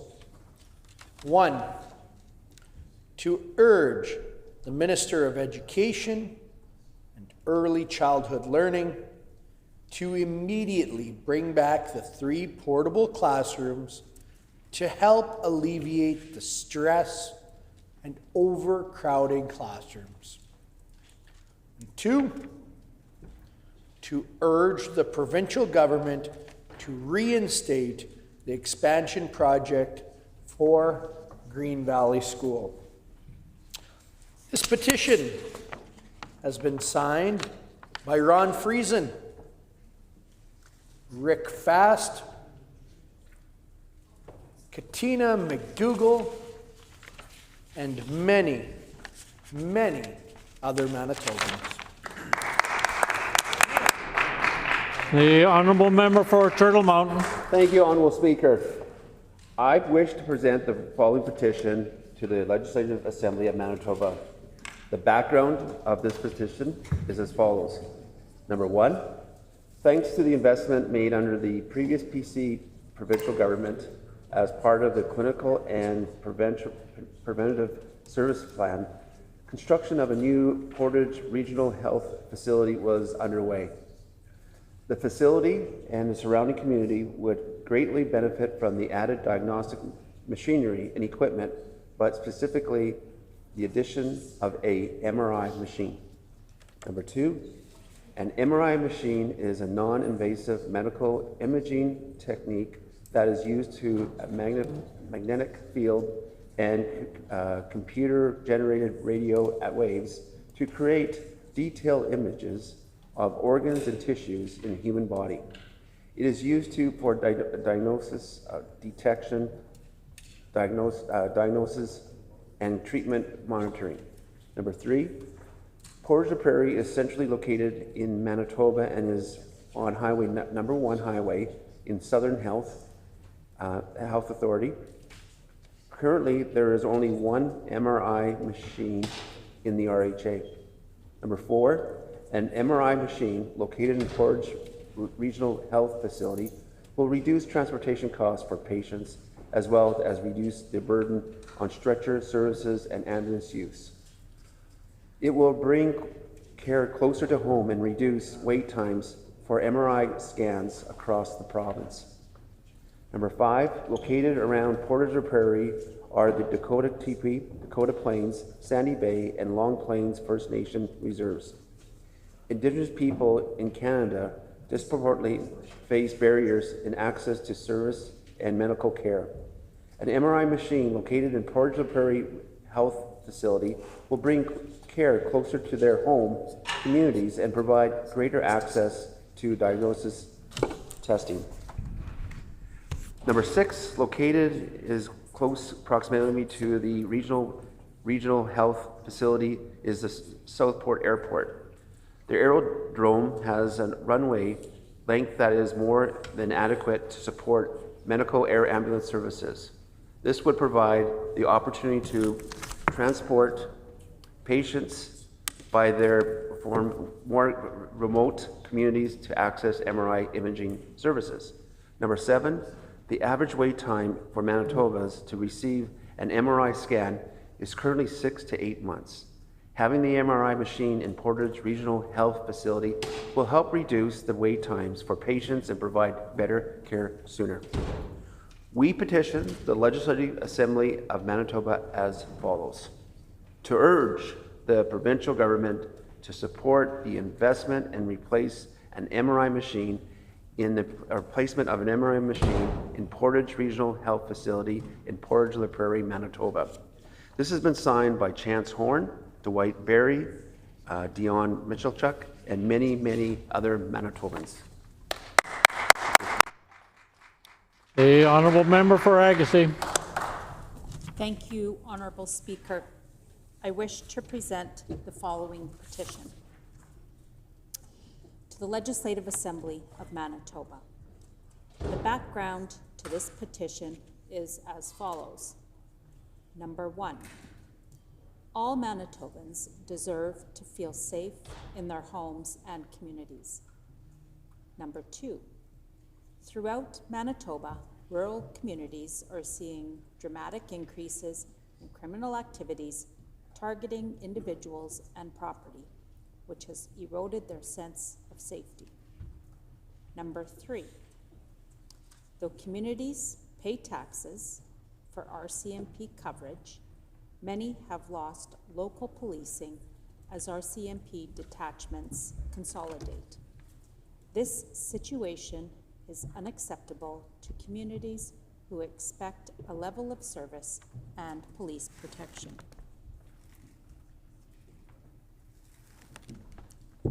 Number 4, the lack of community policing has led to many Manitobans losing faith in the rule of law and the availability of emergency services when they are needed. Number 5, the provincial government has a responsibility to act and ensure that communities receive adequate service and coverage from police resources. We petition the Legislative Assembly of Manitoba as follows: to urge the provincial government to immediately work with the RCMP to restore rural community policing and provide adequate resources to protect Manitoba communities. This petition has been signed by Scott Emerson, Rory Gaber, Taylor Gaber, and many, many more Manitobans. Thank you. The honourable member for Dawson Trail. I wish to present the following petition to the Legislative Assembly. To the Legislative Assembly of Manitoba. The background of this petition is as follows.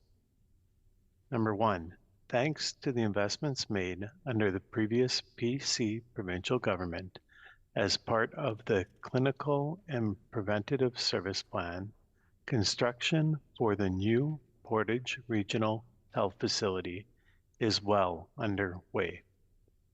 The facility and surrounding community would greatly benefit from added diagnostic machinery and equipment, but specifically the addition of an MRI machine. Number 2, an MRI machine is a non-invasive medical imaging technique that uses a magnetic field and computer-generated radio waves to create detailed images of organs and tissues in the human body. It is used for disease detection, diagnosis, and treatment monitoring. Number 3, Portage La Prairie is centrally located in Manitoba and is on the number 1 highway in the Southern Health Santé Sud Health Authority. Currently, there is only one MRI machine in the RHA. Number 4, an MRI machine located in the Portage Regional Health Facility will reduce transportation costs for patients, as well as reduce the burden on stretcher services and ambulance use. It will bring care closer to home and reduce wait times for MRI scans across the province. Number 5, located around Portage La Prairie are the Dakota Teepee, Dakota Plains, Sandy Bay, and Long Plains First Nation reserves. Indigenous peoples in Canada disproportionately face barriers in access to service and medical care. An MRI machine located in the Portage Regional Health Facility will bring care closer to their home communities and provide greater access to diagnostic testing. Number 6, located in close proximity to the new Portage Regional Health Facility is the Southport Airport. This aerodrome has a runway length that is more than adequate to support medical air ambulance services. This would provide the opportunity to transport patients by air from more remote communities to access MRI imaging services. Number 7, the average wait times for Manitobans to receive an MRI scan is currently 6 to 8 months. Having an MRI machine in the Portage Regional Health Facility will help reduce these wait times for patients and provide better care sooner. We petition the Legislative Assembly of Manitoba as follows: to urge the provincial government to support the investment and placement of an MRI machine in the Portage Regional Health Facility in Portage La Prairie, Manitoba. This petition has been signed by Susan Donnelly, Paula Murren, and Robin Dilbo, and many, many other Manitobans. The Honourable Member for Midland. Honourable Speaker, I wish to present The Honourable Member for Midland, we can't hear you. Honourable Speaker, I wish to present the following petition. The background to this petition is as follows. 1. Thanks to the investment made under the previous PC provincial government as part of the Clinical and Preventative Services Plan, construction for the new Portage Regional Health Facility is well underway. The facility and surrounding community would greatly benefit from the added diagnostic machinery and equipment, but specifically the addition of an MRI machine. 2. An MRI machine is a non-invasive medical imaging technique that uses a magnetic field and computer-generated radio waves to create detailed images of organs and tissues in the human body. It is used for disease detection, diagnosis, and treatment monitoring. 3. Portage La Prairie is centrally located in Manitoba and is on the #1 highway in the Southern Health Santé Sud Health Authority. Currently, there is only one MRI machine in the RHA. 4. An MRI machine located in the Portage Regional Health Facility will reduce transportation costs for patients, as well as reduce the burden on stretcher service and ambulance use. It will bring care closer to home and reduce wait times for MRI scans across the province. 5. Located around Portage La Prairie are the Dakota Teepee, Dakota Plains, Sandy Bay, and Long Plains First Nation reserves. Indigenous peoples in Canada disproportionately face barriers in access to services and medical care. An MRI machine located in the Portage Regional Health Facility will bring care closer to their home communities and provide greater access to diagnostic testing. 6. Located in close proximity to the new Portage Regional Health Facility is the Southport Airport. This aerodrome has a runway length that's more than adequate to support medical air ambulance services. This would provide the opportunity to transport patients by air for more remote communities to access MRI imaging services. 7. The average wait times for Manitobans to receive an MRI scan is currently 6 to 8 months. Having an MRI machine in the Portage Regional Health Facility will help reduce those wait times for patients and provide better care sooner. We petition the Legislative Assembly of Manitoba as follows: to urge the provincial government to support the investment and placement of an MRI machine in the Portage Regional Health Facility in Portage La Prairie, Manitoba, as assigned by Don Weep, Cor Lauder, Ken Rutter, and many, many more Manitobans.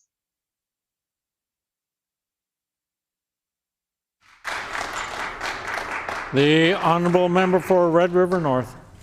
Thank you, Honourable Speaker, and I wish to present the following petition to the Manitoba Legislative Assembly of Manitoba. The background of this petition is as follows. Number one, thanks to the investment made under the previous PC provincial government as part of the Clinical and Preventative Services Plan, construction of the new Portage Regional Health Facility is well underway. The facility and surrounding community would greatly benefit from added diagnostic machinery and equipment, but specifically the addition of an MRI machine. Number two, an MRI machine is a non-invasive medical imaging technique that uses a magnetic field and a computer-generated radio waves to create detailed images of organs and tissues in the human body. It is used for disease detection, diagnosis, and treatment monitoring.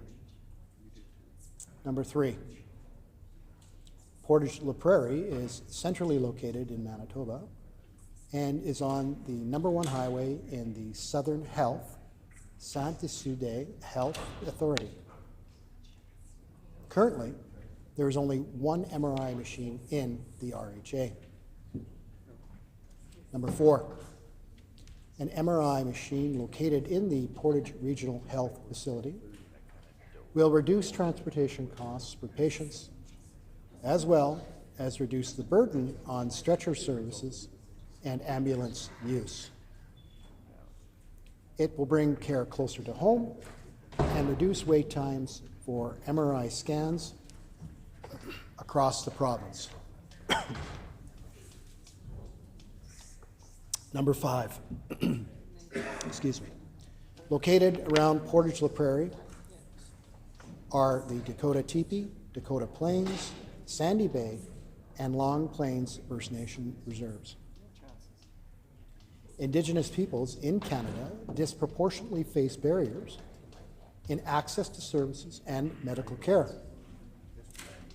An MRI machine located in the Portage Regional Health Facility will bring care closer to their home communities and provide greater access to diagnostic testing. Number six, located in close proximity to the new regional health care facility is the Southport Airport. This aerodrome has a runway length that is more than adequate to support medical air ambulance services. This would provide the opportunity to transport patients by air from more remote communities to access MRI imaging services. Number seven, the average wait times for Manitobans to receive an MRI scan is currently 6 to 8 months.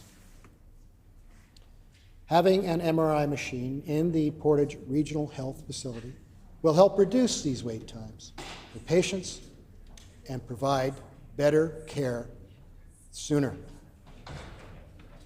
Honourable Speaker, we petition the Legislative Assembly of Manitoba as follows: to urge the provincial government to support the investment and placement of an MRI machine in the Portage Regional Health Facility in Portage La Prairie, Manitoba. This petition is signed by Susan Dulix, Suzanne Moen, and Dave Morin, and many, many more Manitobans. Thank you, Honourable Speaker. The honourable member for Selkirk. Thank you, Honourable Speaker. I wish to present the following petition to the Legislative Assembly of Manitoba. The background to this petition is as follows. Number one, LaSalle is the largest urban center in the RM of McDonald with a population of over 2,600. The community members are active in establishing facilities and infrastructure that will meet the needs of a rapidly growing urban center. Number two, LaSalle is one of Manitoba's fastest growing communities, having grown over 60% since 2016, and is an attractive place for commuters who work within the Winnipeg city limits. Number three, Provincial Road 247 is frequently used by buses, parents, and new drivers, as it is the fastest and most direct route to Sanford Collegiate, students from LaSalle to get to and from school. Number four, LaSalle and Provincial Road 247 can be dangerous to travel as it is located in a well-developed agricultural area leading semi-trucks, large farm equipment, and machinery to use the narrow roadway. Number five, most recently in 2020, 17-year-old Chloe Boyle lost her life traveling down the road to school, tragically losing control on the gravel road. Previously, there were several collisions that occurred on Provincial Road 247, causing damages and non-fatal injuries. Number six, due to the active nature of this roadway, it is needing more maintenance to deal with loose gravel and large potholes caused by the daily wear and tear by drivers and equipment, leading to dangerous driving conditions, especially in wintertime. Number seven, there are local online groups with over 2,000 members dedicated to inquiring about the roadway conditions of Provincial Road 247 and Provincial Road 330, posting consistently and asking for updates or sharing issues that are happening that may affect family and their young drivers. We petition the Legislative Assembly of Manitoba as follows. Number one, to urge the provincial government to assist in paving Provincial Road 247 to LaSalle from Highway number 3.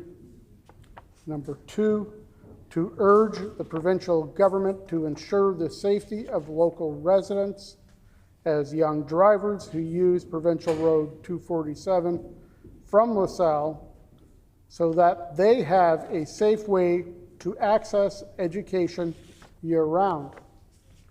Honourable Speaker, this petition has been signed by Rick Rivers, Marcel Lemire, Luke Lovenjack, and many more fine Manitobans.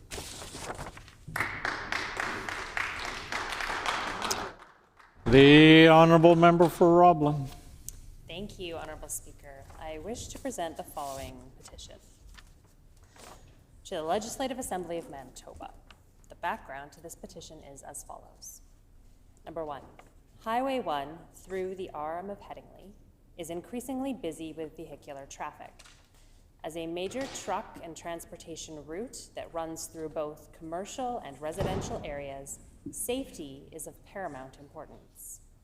Number 2, there are many local businesses and homes in this area, meaning that motorists must safely share the roadway with cyclists and pedestrians. Number 3, the stretch of Highway 1 westbound from Dodds Road to Bobiche Street does not have a service road, nor does it have a shoulder. Instead, Manitoba Transportation and Infrastructure has recently installed a curb on this stretch, which is unique compared to the rest of Highway 1 through Headingley. Number 4, the department's decision to forego a shoulder or turning lane forces cyclists and pedestrians onto the actual lane of traffic, presenting a serious safety hazard. Number 5, residents have reported challenges safely navigating this stretch of highway while cycling or walking to nearby homes and businesses. Some residents fear that it is only a matter of time until a pedestrian or cyclist is seriously injured or killed. We petition the Legislative Assembly of Manitoba as follows. To urge the provincial government to install a sidewalk or shoulder with a turning lane to facilitate safe pedestrian and cyclist traffic along Highway 1 westbound from Dodds Road to Bobiche Street. And this petition is signed by Devin Cleland, Harpreet Cooner, Inderjeet Dillon, and many, many other Manitobans. The Honourable Member for Swan River. Thank you, Honourable Speaker.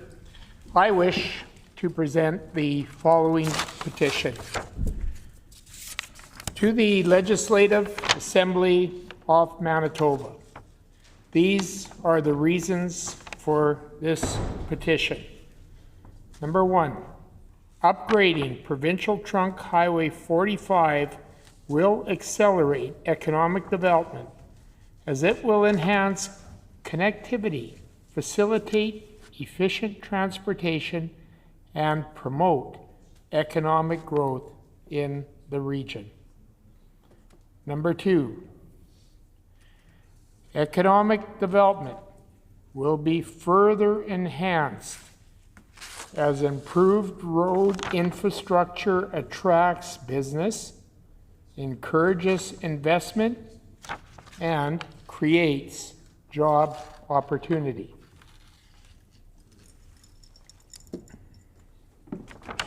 Number 3, roads.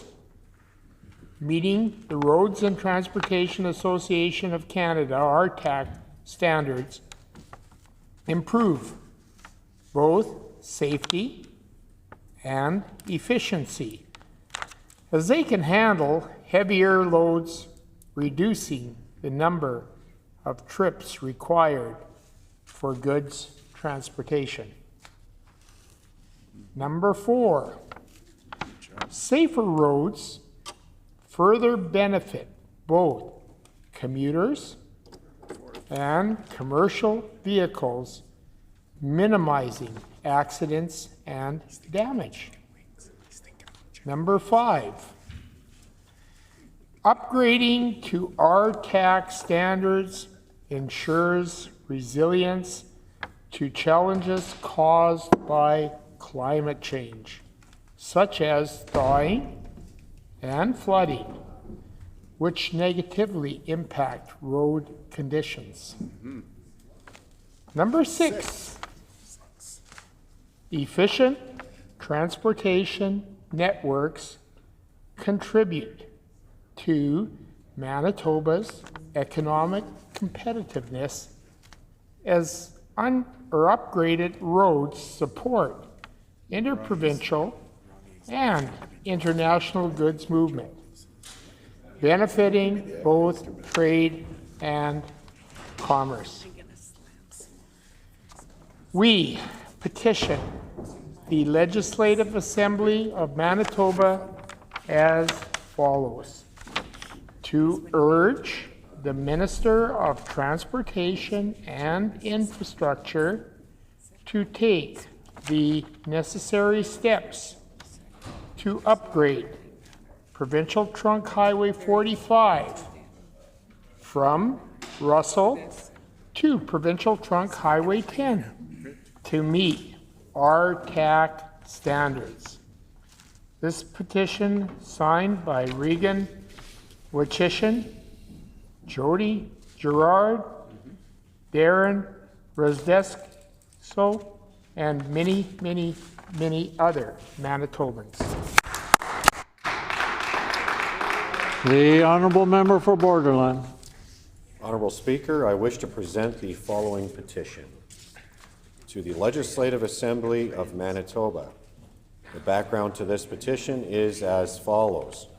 Number one, the federal government has mandated a consumption-based carbon tax with the stated goal of financially pressuring Canadians to make decisions to reduce their carbon emissions. Number two, Manitoba Hydro estimates that even with a high-efficiency furnace, the carbon tax is costing the average family over $200 annually, even more for those with older furnaces. Number three, home heating in Manitoba is not a choice or a decision for Manitobans to make. It is a necessity of life, with an average of almost 200 days below 0 degrees Celsius annually. Number four, the federal government has selectively removed the carbon tax off of home heating oil in the Atlantic provinces of Canada, but has indicated they have no intention to provide the same relief to Manitobans heating their homes. And number five, Manitoba Hydro indicates that natural gas heating is one of the most affordable options available to Manitobans, and it can be cost prohibitive for households to replace their heating source. Number six, premiers across Canada, including in the Atlantic provinces that benefit from this decision, have collectively sent a letter to the federal government calling on it to extend the carbon tax exemption to all forms of home heating with the exception of Manitoba. Number seven, Manitoba is one of the only provincial jurisdictions to have not agreed with the stance that all Canadians' home heating bills should be exempt from the carbon tax. Number eight, provincial leadership in other jurisdictions have already committed to removing the federal carbon tax from home heating bills. We petition the Legislative Assembly of Manitoba as follows: to urge the provincial government to remove the federal carbon tax on home heating bills for all Manitobans to provide them much needed relief. This petition has been signed by Lisa Penner, Barb Adair, Sarah Bickert, and many, many, many Manitobans.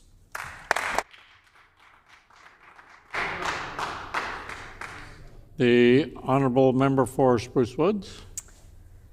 Honourable Speaker, I would wish to present the following petition to the Legislative Assembly of Manitoba.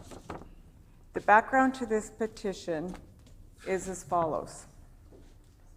Number one, Provincial Trunk Highway 34, brackets PTH 34, is a two-lane provincial primary highway that runs from the U.S. border, where it meets the ND 20 to the PTH 16 at the town of Gladstone. Number two, PTH 34 runs north-south in the south-central region of the province. It is the main highway for the towns of Crystal City, Pilot Mound, and Holland, serving as a main corridor for the semi-trailers, farm equipment, daily drivers, and local school buses. Number three, a new bridge is currently being constructed over the Assiniboine River at PTH 34, north of Holland. in the RM of Victoria. The bridge serves as an important north-south link over the Assiniboine River between the Trans-Canada Highway and PTH 2. Number 4, the deterioration of PTH 34 has raised major concerns due to its narrow shoulders and numerous deep potholes that pose serious safety risks, considering farmers often need to use the highway to transport heavy equipment. Number 5, construction of a new bridge in accordance current designs, codes, and the RTAC standard located on PTH 34 crossing the Assiniboine River will support trade and commerce and improve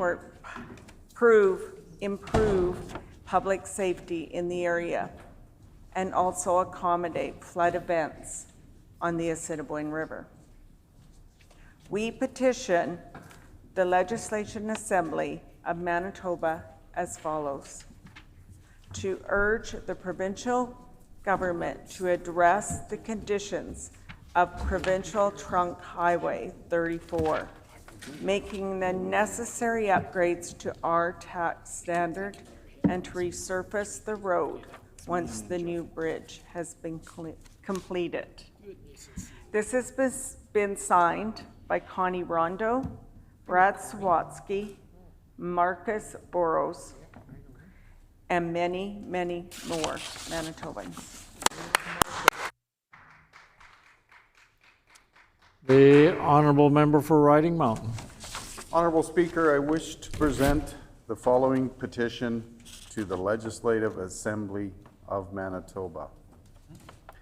The background to this petition is as follows. 1. Kelly Verway, a beloved young woman from Portage La Prairie, Manitoba, was tragically killed in a car crash caused by a repeat violent offender with a long criminal history. 2. Despite repeated violations of his bail conditions, the offender was free to roam the streets and to ultimately claim Kelly's life. This tragedy was entirely preventable. 3. While the criminal code falls under federal jurisdiction, provinces have been given the responsibility for the administration of justice, allowing for meaningful provincial action on bail reform to ensure public safety. 4. Other provinces have taken proactive steps to strengthen bail enforcement, but Manitoba has not used all the available tools to address this issue effectively. 5. The provincial government has the ability and the responsibility to advocate for and implement measures that protect its citizens by ensuring that repeat violent offenders are not released into our communities without proper safeguards. 6. Immediate action is required to close gaps in the justice system that allow dangerous criminals to remain free, which puts innocent Manitobans at risk.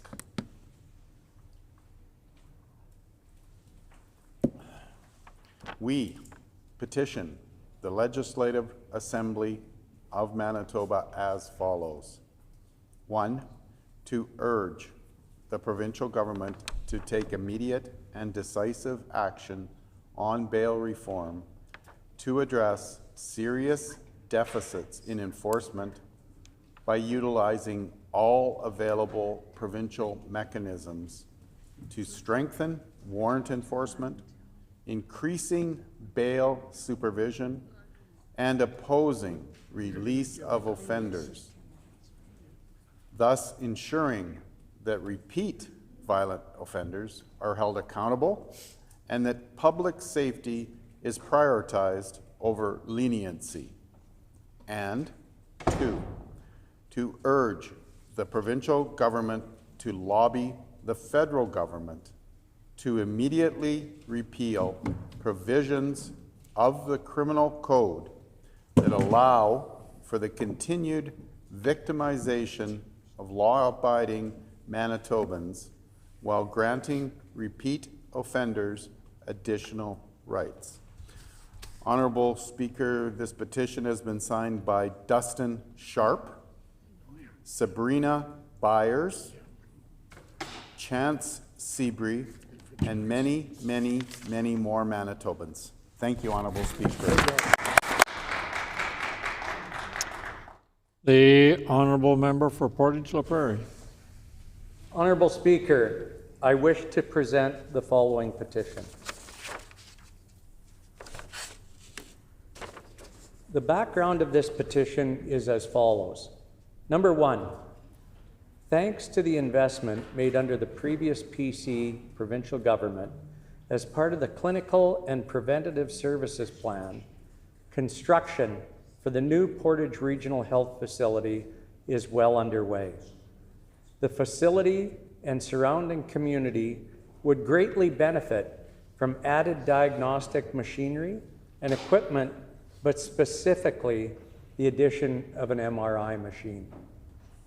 Number 2, an MRI machine is a non-invasive medical imaging technique that uses a magnetic field and computer-generated radio waves to create detailed images of organs and tissues in the human body. It is used for disease detection, diagnosis, and treatment monitoring. Number 3, Portage La Prairie is centrally located in Manitoba. It's on the #1 highway in the Southern Health Santé Sud Health Authority. Currently, there is only one MRI machine in the RHA. Number 4, an MRI machine located in the Portage Regional Health Facility will reduce transportation costs for patients, as well as reduce the burden on stretcher service and ambulance use. It will bring care closer to home and reduce wait times for MRI scans across the province.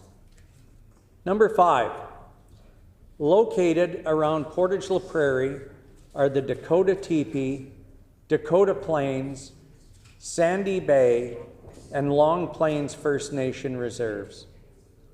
Indigenous people in Canada disproportionately face barriers in access to services and medical care.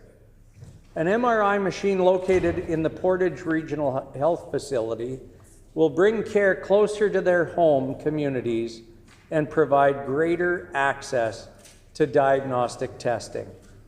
Number 6, located in the close proximity to the new Portage Regional Health Facility is the Southport Airport. This aerodrome has a runway length that is more than adequate to support medical air ambulance services. This would provide the opportunity to transport patients by air from more remote communities to access MRI imaging services. Number 7, the average wait time for Manitobans to receive an MRI scan is currently 6 to 8 months. Having an MRI machine in the Portage Regional Health Facility will help reduce these wait times for patients and providing better care sooner. We petition the Legislative Assembly of Manitoba as follows: to urge the provincial government to support the investment and placement of an MRI machine in the Portage Regional Health Facility in Portage-La Prairie, Manitoba. This is signed by Lil Figgins, Gary Figgins, Jerry McSimic, and many, many more Manitobans. Thank you, Honourable Speaker. Are there no more grievances? No more petitions? We'll move on to grievances. The Honourable Member for Spruce Woods. Thank you, Honourable Speaker.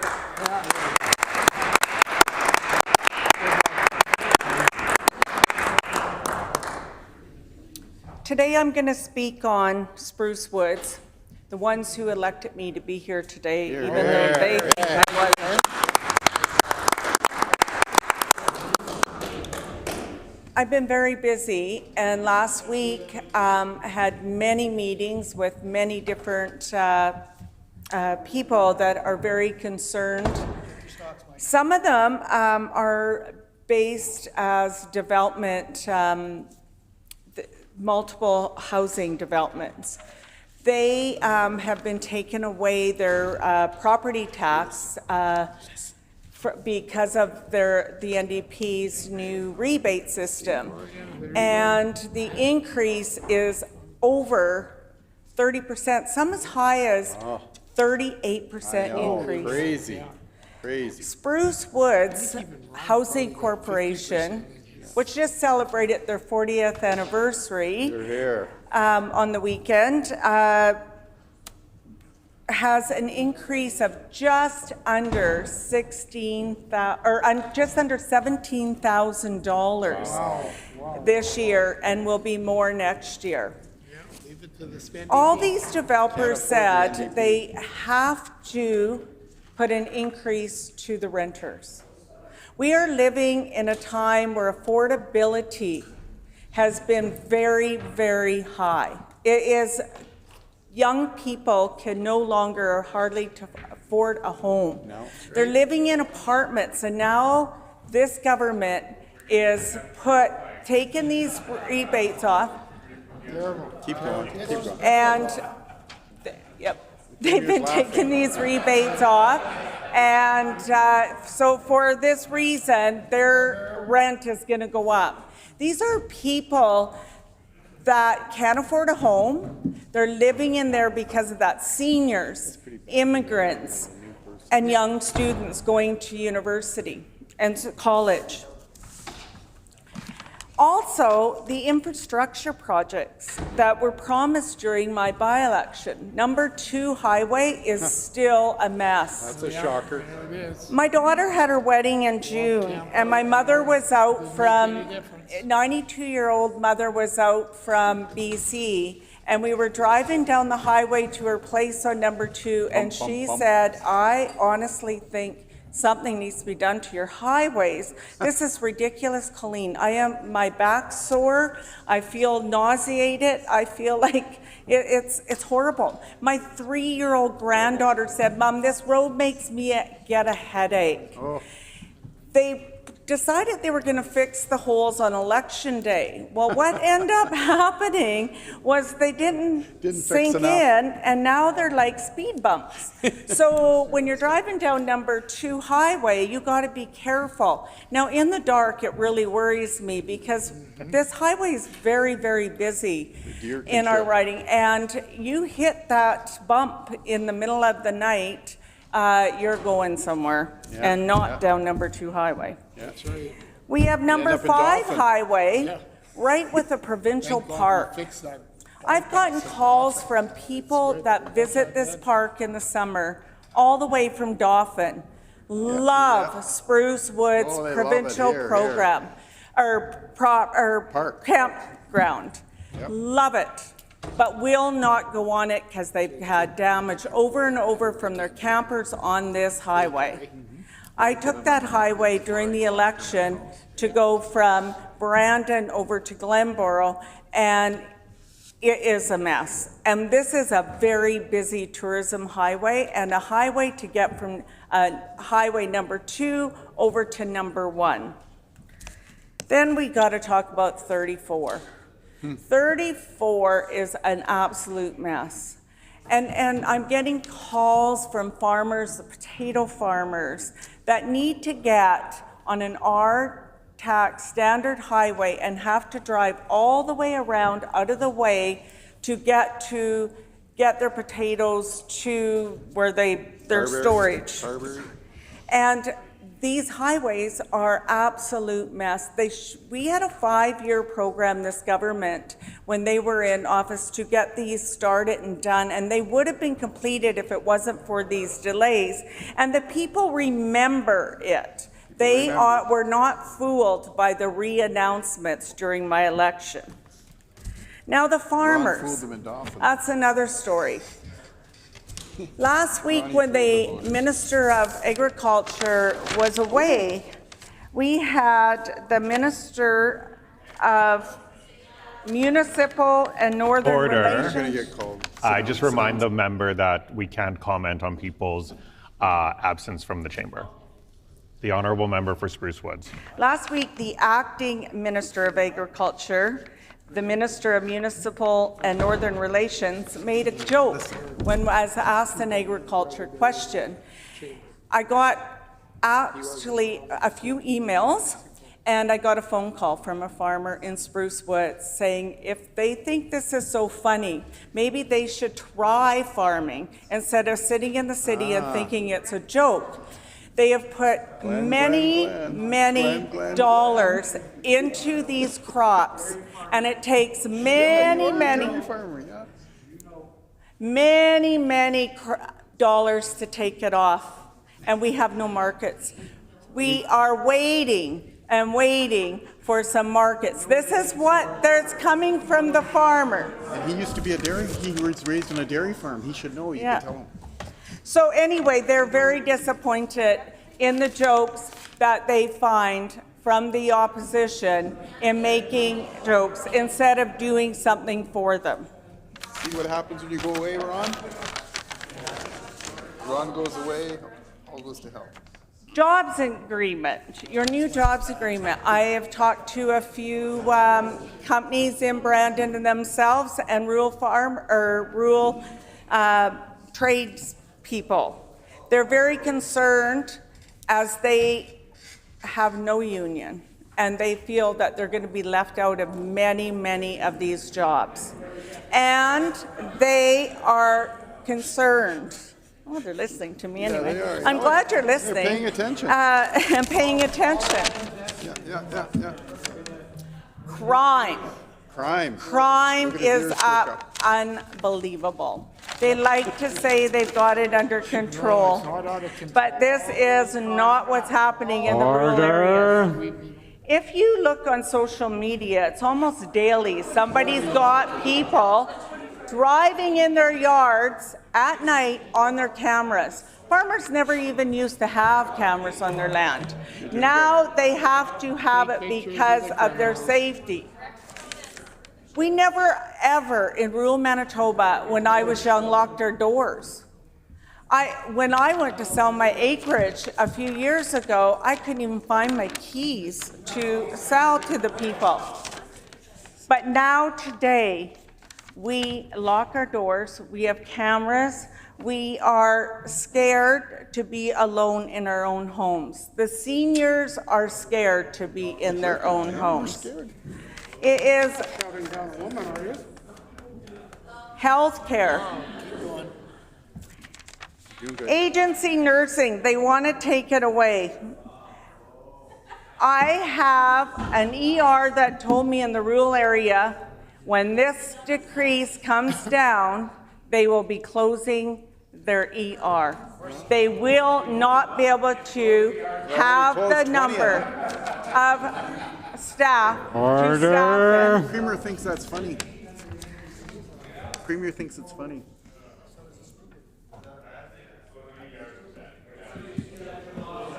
We need... Order. I would ask both sides to come to order, because I need to be able to hear what the member's saying.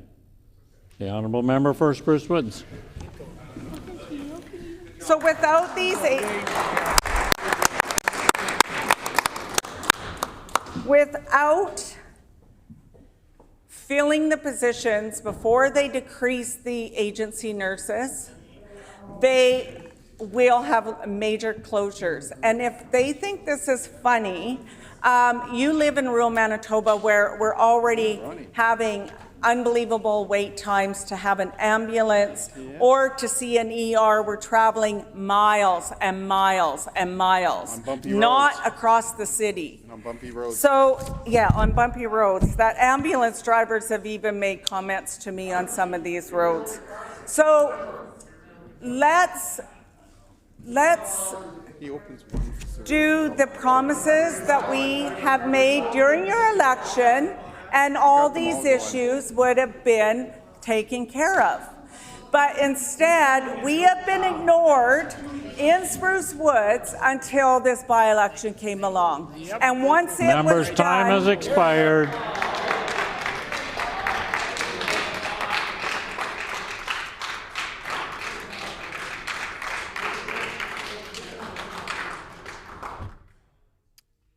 No further grievances. We'll move on to orders of the day, government business.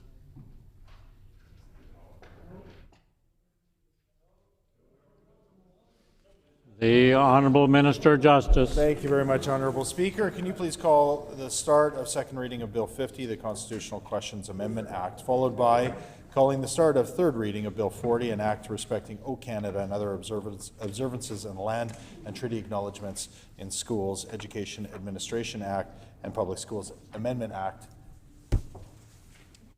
It has been announced that we will now do second reading of Bill 50, the Constitutional Questions Amendment Act, followed by concurrence and third reading of Bill 40, an act respecting O Canada and other observances and land and treaty acknowledgements in School Education Administration Act and Public Schools Act amended.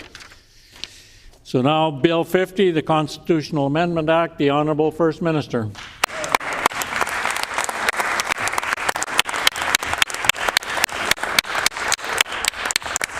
I move, seconded by the Attorney General of Manitoba, that Bill number 50, the Constitutional Questions Amendment Act, loi modifiant la loi sur les questions constitutionnelles, be now read a second time and be referred to a committee of this House.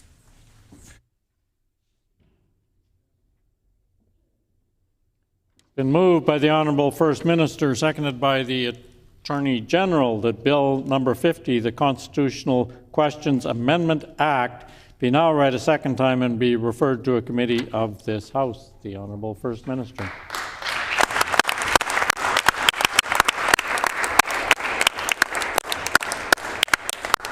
Honourable Speaker, I'm very happy to rise today and to bring Bill 50 to second reading. The question at the heart of this bill is whether or not your government should respect the Canadian Constitution. We know the sniveling, sellout, progressive conservatives hate our freedom, hate our rights, hate our Constitution, and bow down to Donald Trump. We'll never do that. We love the Constitution. We love Canada. We love your freedoms, and Bill 50 is all about defending that. Section 33 of the Canadian Charter of Rights and Freedoms allows for a parliament or a legislature to effectively suspend human rights. We think that's wrong. And that's why that we've committed that we will never use the notwithstanding clause during our time in government. But what happens many, many generations from now if the members opposite's great-great-great-great-grandchildren manage to form government in the future, and they want to take a run at, let's say, religious minorities, or LGBT people, or if they want to go after a various cultural group, for the purposes of wedge politics, just like they face planted on during the last election. Please. The honourable member for Red River North will come to order. The honourable member for Red River North will come to order. The Honourable First Minister.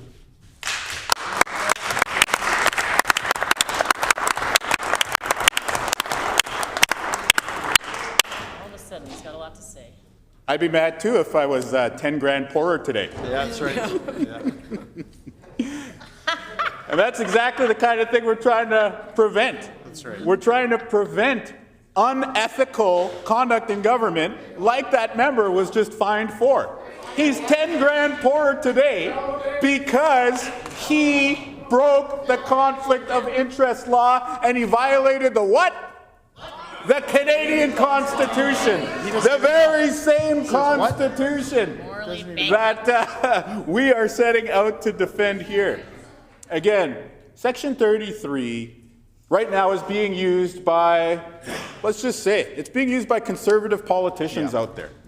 Conservative politicians, I would say, who don't have the wherewithal to actually go out and say something anti-LGBT. They want to blow the dog whistle just loud enough to activate a conversation in the doorstep that is very anti-LGBT. We saw the leader of the opposition being the poster child for that. Every one of these current PC MLAs supported that sort of divisive rhetoric. And make no mistake that if they were ever permitted anywhere near power again, they would probably use the notwithstanding clause to advance not just an anti-trans agenda, but fundamentally an anti-LGBT agenda, which is completely 100% absolutely wrong, just as wrong as the member for Red River North was for his actions that led to him paying a $10,000 fine.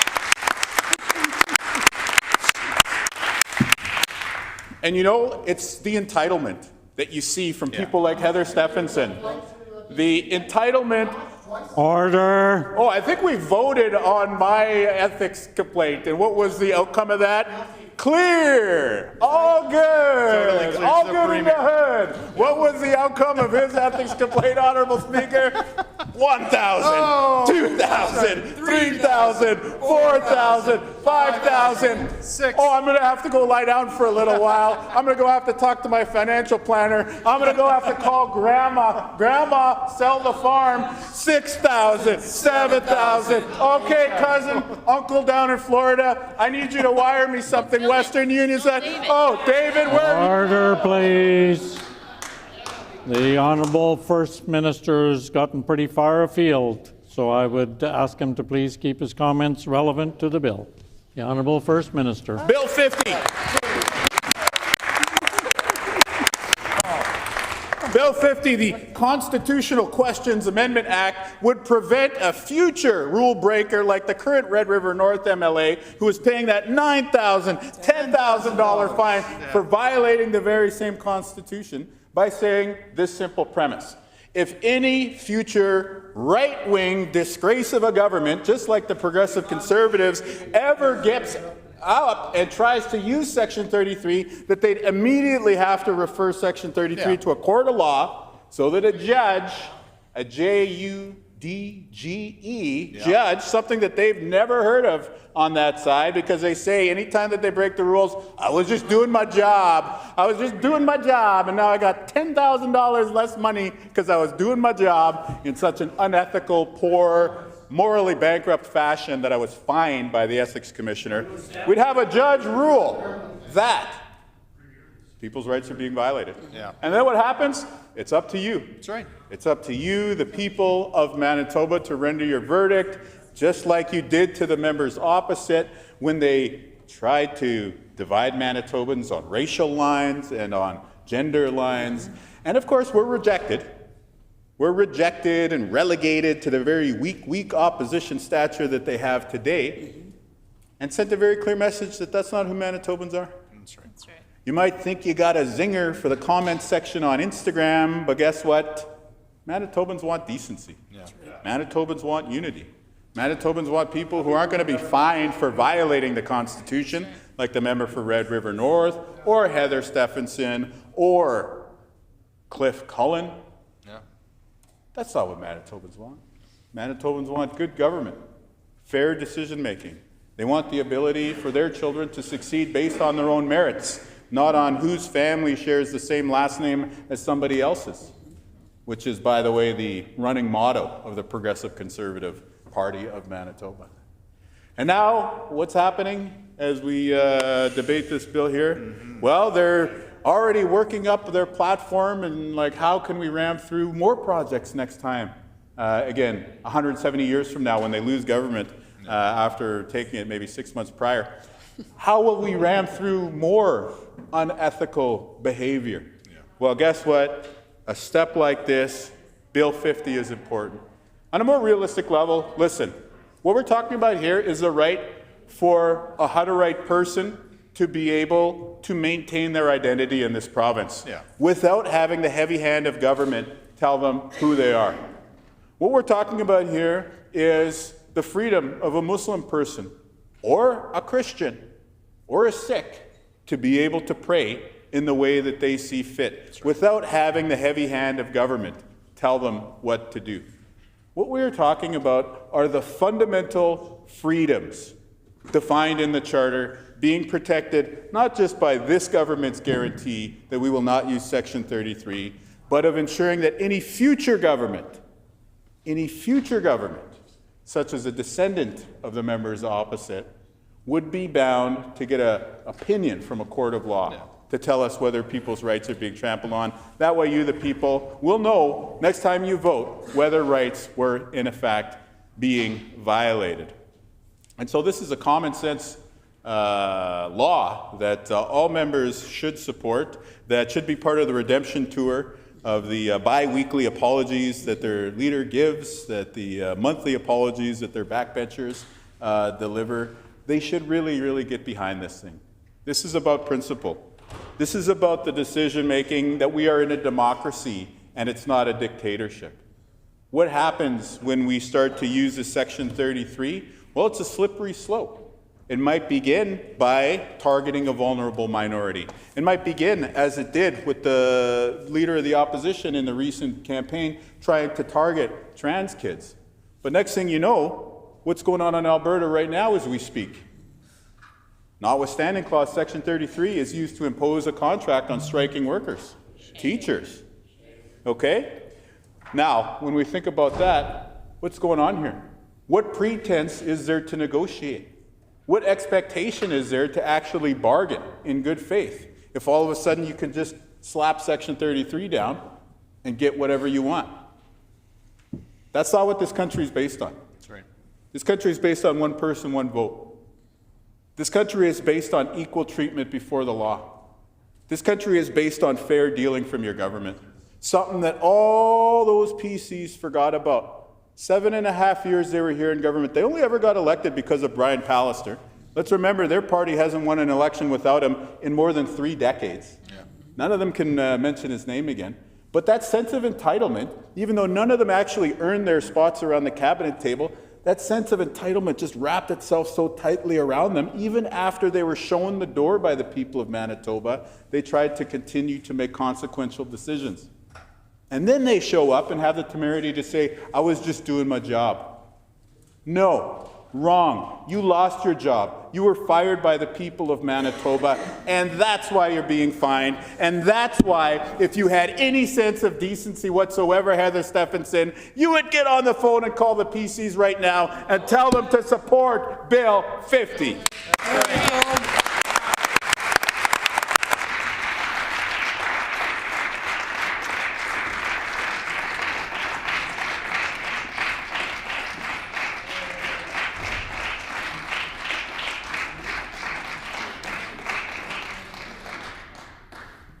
A question period of up to 15 minutes will be held. Questions may be addressed to the Minister or the Premier by any opposition or independent member in the following sequence. First question by the official opposition critic or designate. Subsequent questions asked by critics or designates from another recognized opposition party. Subsequent questions asked by each independent member. Remaining questions asked by any opposition members and no question or answer shall exceed 45 seconds. The floor is now open for questions. The honourable member for Brandon West. Well, thank you, Honourable Speaker. And after listening to that diatribe, I'm wondering if the First Minister or the Justice Minister, whoever decides to answer these questions, can explain what charter rights cannot be overridden by Section 33. The Honourable First Minister. Well, the most relevant thing is which charter rights can be overridden by Section 33. And importantly, the parental rights campaign that was spearheaded by the member for Fort White does include those rights. We're bringing Bill 50 forward to tie the hands of a future progressive conservative government that would seek to undo marriage equality. That's right. That would seek to target transgender children who are just trying to grow up and articulate who they are through the choices that they make to live out their own truth. That's what is at stake. What you can't legislate away with Section 33 are the rights to bilingualism in this country and the rights to equality between men and women. But there's a whole lot of other things that the PCs would probably try to legislate out of existence.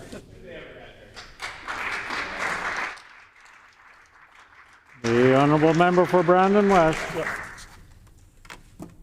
Thank you, Honourable Speaker. I appreciate the opportunity to ask a number of questions. I see the Premier is going to be answering these rather than the Justice Minister, which is great to hear. Do any other provinces have a similar law? And if no, what is the necessity for Manitoba to have one? The Honourable First Minister. See, unlike the members opposite, who are like always trying to drive Manitoba into last place, and who their 2 terms in government made everyone in Manitoba ashamed of not just one premier, but back-to-back premiers in the form of Brian Pallister and Heather Stephenson. We want Manitoba to be number 1. Yeah. We want Manitoba to be a leader. And so Bill 50 will make us a leader in defending your rights under the Charter of Rights and Freedoms. We will tie the hands of any future government to ensure that they have to deliver a clear message to you before you vote on handing them another term as to whether or not they violated your rights. The honourable member for Lac du Bonnet. Thank you, Honourable Speaker. I'd like to ask the First Minister, judicial review already occurs whenever a charter violation arises, whether or not Section 33 is invoked. What practical purpose does an automatic Court of Appeal reference serve if the law in question has already been litigated and ruled upon, possibly to the Supreme Court? The Honourable First Minister. The premise of the question shows a complete lack of understanding of Bill 50, so I'm glad he asked it so that we can explain. We're talking about prior to litigation. Yeah. We're talking about not having to wait for your rights to be trampled on. The member himself targeted trans children during his brief and embarrassing time as interim leader of the opposition. He had his one interview with the National Newspaper of Record, and he used it to target LGBT kids in this province.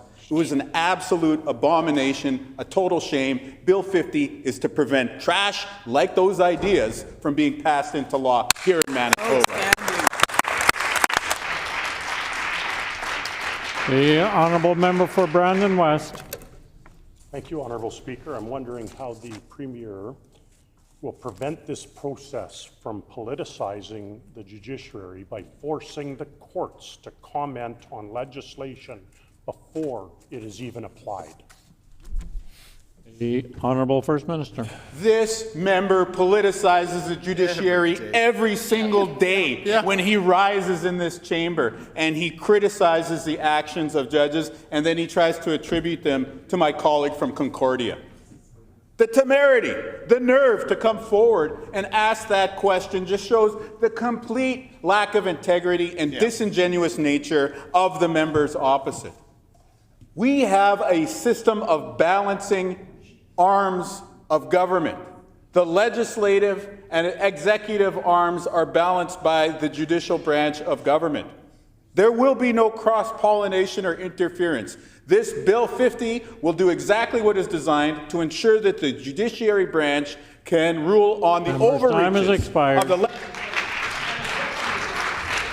The honourable member for Lac-du-Bonny. So it's interesting, Honourable Speaker, that the First Minister stands up today, the member for Fort Rouge, and once again is far more showman than statesman, as his whole diatribe introducing the second reading to this bill, Honourable Speaker. So I'm asking the Premier, has the judiciary or the bar been consulted on Bill 50? And instead of slandering anybody else in this chamber, how about stand up and answer a question for a change? The Honourable First Minister. That means it's not true. It's not slander, it's the Globe and Mail. That's right. It's the Globe and Mail, the national newspaper of record. The member was right there on the grand staircase, popping his little pose in front of their camera. Yep, that's the direction we got to go in, attack LGBT children in this province. I mean, you could have gone out there and you could have said, hey, I'm against tariffs.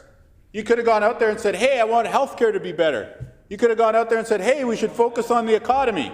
The national newspaper of record, you're one shot as interim leader to communicate something to the people of Canada. What does he do? He swings down at LGBT children. Of course I'm going to call that out, because that's the exact kind of behavior Bill 50 will present. Expired.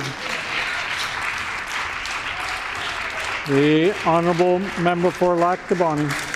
So thank you, Honourable Speaker, and it sounds like the Minister for Housing wants to stand up and apologize for her Premier getting out of hand once again in the chamber, Honourable Speaker. So just answer the question, Premier. I'm going to ask you again. Has the judiciary or the bar... Order, please. Order, please. Order, please. I would ask members to make sure they address their questions and answers through the chair. Honourable member for Lac-du-Bonny. Thank you, Honourable Speaker. So again, through you, Honourable Chairperson, unless you're the one who's going to answer the question, because obviously we're not getting any answers from the Premier, through you to the Premier, can he answer the question whether the judiciary or the bar has been consulted on Bill 50, Honourable Speaker? The Honourable First Minister. Honourable Speaker, I know that you and the chair should never be politicized in this chamber. We actually have consulted a court. It happens to be the Supreme Court, the highest court in the land. We have intervened against Bill 21. We've done so with the same principle in mind here in Bill 50. That a court, even though they can't strike down Section 33 or a law passed under it, should still be able to rule whether somebody's rights are being trampled on. Time was, the PCs used to oppose Bill 21 as well. Yeah. Brian Pallister took out ads in Quebec against it. And now look at them today. How far they have fallen. Yep. The honourable member for Brandon West. Thank you, Honourable Speaker, and would the Premier agree that Bill 50 risks creating constitutional uncertainty rather than clarity by inviting redundant and potentially conflicting judicial opinions? The Honourable First Minister. There you have it. Yeah. Asking a court to rule whether your human rights are being respected by a government in this province, the member for Brandon West says is redundant. That's the entitlement that leads members opposite to break the law and to say that they were only doing their job. And you know what is different about people on this side of the House? The entitlement isn't there because we had to fight for what we have. It was never given to people on this side of the House. In living memory, people couldn't vote. People, we just heard the one who just, okay, I'll return to this in the next set of questions because I know that my time is growing short. The honourable member for Lac-du-Bonny. So it's interesting, Honourable Speaker, that the Premier stands up, the MLA for Fort Rouge, the one who, if we're looking around this chamber, Honourable Speaker, Order. is the one who actually has a record, Honourable Speaker. So once again, we would uphold our record compared to his each and every day, Honourable Speaker. So I asked the Premier, how will he prevent this process from politicizing the judiciary by forcing the courts to comment on legislation before it is even applied? The Honourable First Minister. I want the permanent record of this Assembly to show that when I was talking about the fact that my father was not allowed to vote in this country, the member for Red River North said in a sarcastic voice, wah, wah. Gross.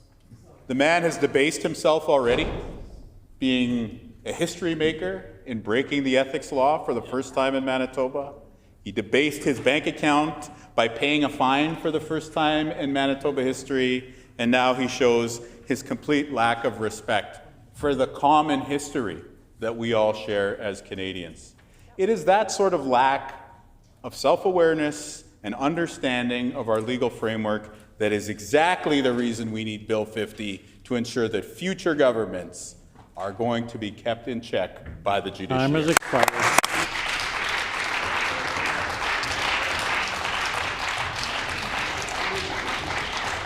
The Honourable Member for Lac du Bonny. Thank you, Honourable Speaker. And I see the Premier is a little rattled over there, and he's the only Premier, the MLA for Fort Rouge, who will go down in history of the only Premier being charged with domestic violence. So let the record show today, Honourable Order, please. Order. Order. People need to calm down. There's no need to holler back and forth. The Honourable Member for Lac du Bonny. Thank you, Honourable Speaker. So it gives me great pleasure to then finish my question, Honourable Speaker. So will this bill create a chilling effect on future legislatures, discouraging them from using Section 33, even in cases where there's a demonstrable necessity and democratically supported? Member's time has expired.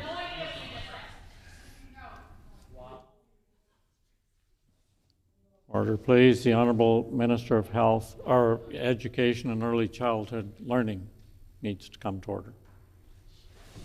The Honourable First Minister. Say what you want about me. The Ethics Commissioner has said that their Premier, their leader, broke the law and violated the Constitution and was fined by $18,000. What an embarrassment. What a shame. What an abomination. Yeah. And they don't say that there's anything wrong with that. That's why Bill 50 is important.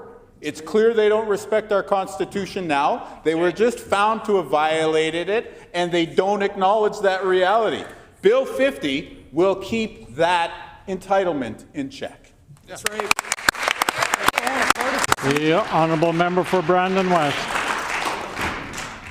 Thank you, Honourable Speaker. And after reading through this bill, I've had a number of questions, but this one here is, can the Minister or the Premier clarify who would prepare the reference questions to the Court of Appeal and whether that process would be transparent to the public or controlled by Cabinet? The Honourable First Minister. Yeah, that process will be transparent. Yeah. It will be the complete opposite of what the member for Red River North and Heather Stephenson and their current House Leader and Cliff Cullen all did, which was after you voted them out of office, they tried to rush through a controversial sand mine that was ultimately rejected. I want to thank the civil servants who blocked them from their unethical behavior. I want to thank the Ethics Commissioner for shining a light on this. This is not partisan, what I'm talking about here. These are all facts, agreed upon facts, agreed upon by every single member of the PCs who unanimously voted to fine the member for Red River North. The thing that no one understands... Time has expired. Why?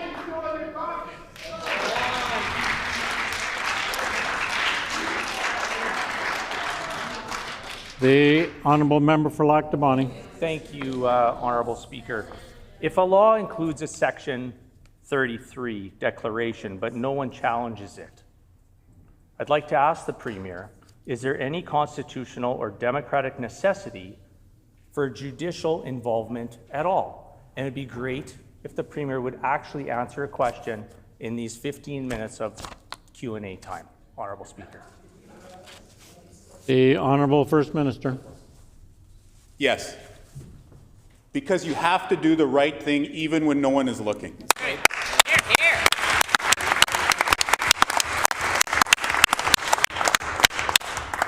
And when you're out in the Globe and Mail, you shouldn't be mean to trans kids.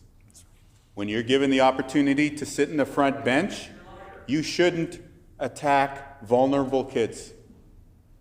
I would be ashamed if I did something like that during my political career.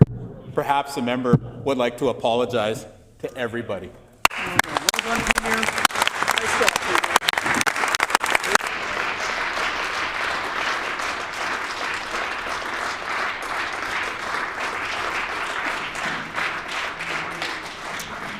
The time for questions has expired. The floor is open for debate. The Honourable Member for Red River North. Thank you, Honourable Speaker. On a point of order. The Honourable Member for Red River North on a point of order. Thank you, Honourable Speaker. During the Premier's comments and answers to a question that he didn't answer, he had mentioned that I was making sounds towards his father not being able to vote. I disagree with that comment. And Order, please. I would ask the Premier at his earliest convenience to table that those comments in answer. I'd also like to, if I may, Honourable Speaker, if I may, comment on another comment that to this point of order that the Premier had made to the grandchildren of every sitting member in this House. He's essentially threatened every single member of this House. For over 100 years, they'll never sit in here, particularly the PC grandchildren, who I am a grandfather of 5, Honourable Speaker. I take offence to that. I know everybody on this side of the House took offence to that. And I hope to heck that everybody on that side that has grandkids took offence to that as well. Honourable Speaker, that is not parliamentary. Order, please. The Honourable Minister of Education and Early Childhood Learning needs to quit hollering across the way. When the member's talking about a point of order, I need to hear what he's saying. The Honourable Member for Red River North. Thank you, Honourable Speaker, for your guidance there. Look, we are here to debate legislation. We're here to debate it for Manitobans, Honourable Speaker. And we're here to make the right decisions for Manitobans. However, when it gets personal, like the First Minister did today, on grandchildren for next generations that may want to run for office one day, well, they better not be looking across the aisle at the Premier currently right now, Honourable Speaker, because the last thing they want to do,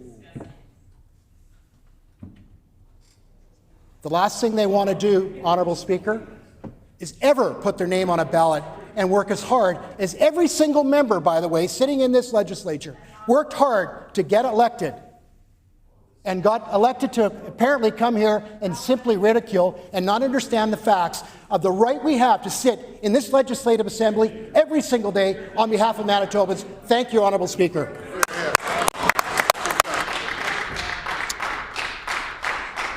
Before recognizing any other member to speak on this point of order, I would ask members to please keep their comments relevant to this point of order.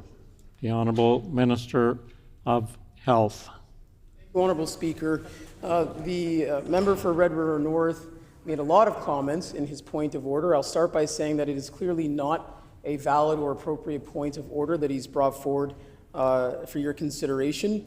I will also state that the reason the Premier put those remarks on the permanent record of this House is because it is so important that when a member who has been found not only in violation of the law and is being held accountable by the Ethics Commissioner and fined, that's happened. That's for the record of the House, and we know that. But it's also important that when the Premier stands up and in his remarks, his debate about a really important bill, Bill 50 he's brought forward, references the fact that Indigenous people, up until recent memory, including his father, did not have the legal right to vote in this country. That when a member of that caucus, the member for Red River North, who has violated our Constitution and broken the law, says openly in this House and makes the gesture of wah, wah, which was observed by everybody on this side of the House, not one time, but twice. The Premier has the right, and I would argue perhaps even the responsibility, to ensure the permanent record of this House reflects that behavior. The Premier made clear statements about the fact that democracy needs to be protected, not just for today, but for generations of Manitobans and Canadians to come. And that as elected people, we have an obligation, a duty to uphold and protect democracy and, yes, our Constitution, which is why Bill 50 is being brought forward.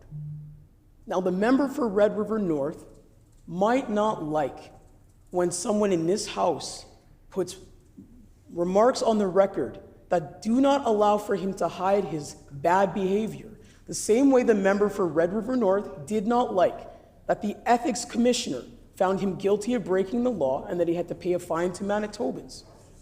But the bottom line is this, Honourable Speaker, that the permanent record of this House should reflect the actions of members within it. That's right. So when the member for Red River North stands up and puts words on the record,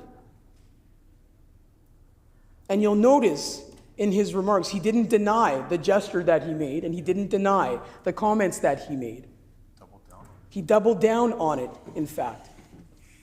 It's really important, Honourable Speaker, that we reflect on the context of where that comes from. And so, yes, we know it's not a point of order. I think that, Honourable Speaker, that's your decision to make, but I think that's very clear for this House. But I do want to reinforce and reiterate what's happened here today. The member for Red River North rose on a point of order to double down on making comments and gestures that degraded and minimized the recent, in living memory, history of Indigenous people being denied the right to vote in our country. And that is shameful. And further, the member for Red River North minimized the importance of taking action today to protect and strengthen our democracy for generations to come. Not just for their grandchildren, but for all. Order, please. The honourable member is using the point of order now for debate, not talking specifically about the point of order. So if they could keep their comments relevant to the point of order. The Honourable Minister of Health, Seniors and Long-Term Care. Thank you, Honourable Speaker. I'll heed your advice and say it is not a point of order. We should all be very thankful that we have the First Nations Premier of this province who is courageous enough to share his own personal lived family experience as an example as to how we have to protect and strengthen democracy. And members on that side of the House are an example of what happens when you allow people with no ethics and no moral compass to bankrupt democracy. Hear, hear.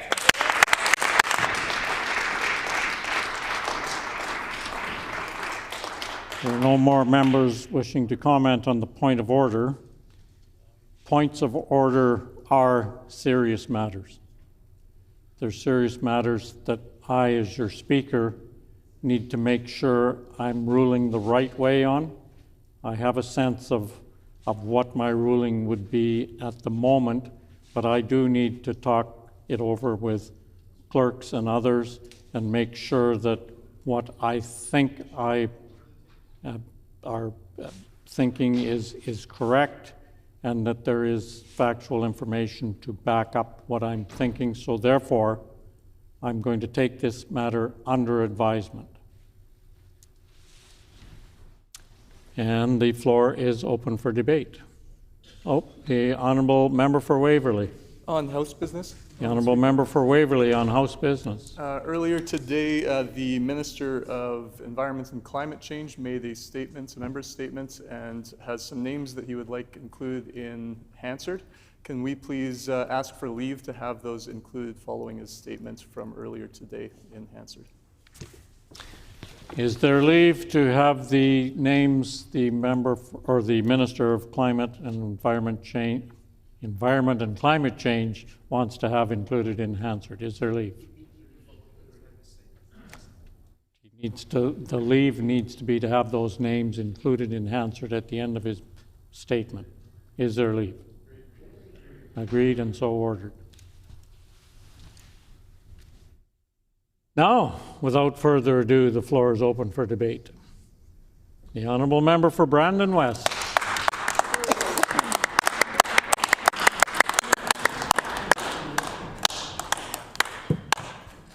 Well, thank you, Honourable Speaker, and I look forward to putting some words on the record now in a little bit of a calmer state and have the opportunity to bring forward what I have to say today in the House. So I rise today to speak to Bill 50, the Constitutional Questions Amendment Act. At first hearing, one might think this bill represents some kind of thoughtful constitutional innovation. In truth, it does nothing of the sort. It is yet another example of this NDP government drafting legislation to chase a headline rather than to solve a problem. It neither strengthens rights, protections, nor improves accountability. It merely creates another procedural layer designed to look principled while accomplishing nothing that our existing constitutional framework does not already provide.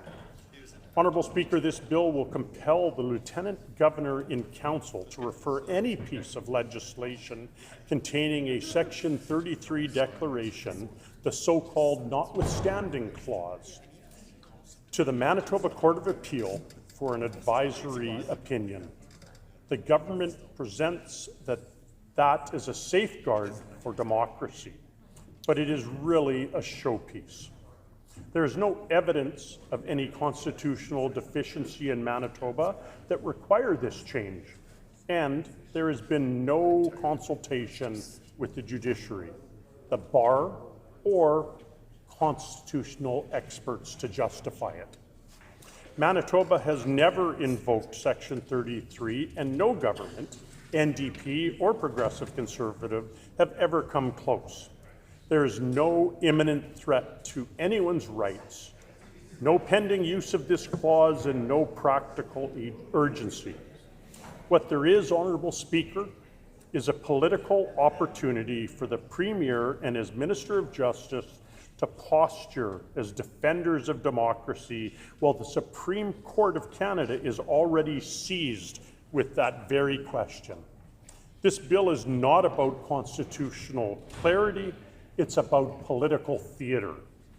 The notwithstanding clause is already one of the most transparent and democratically contained provisions in the entire Charter.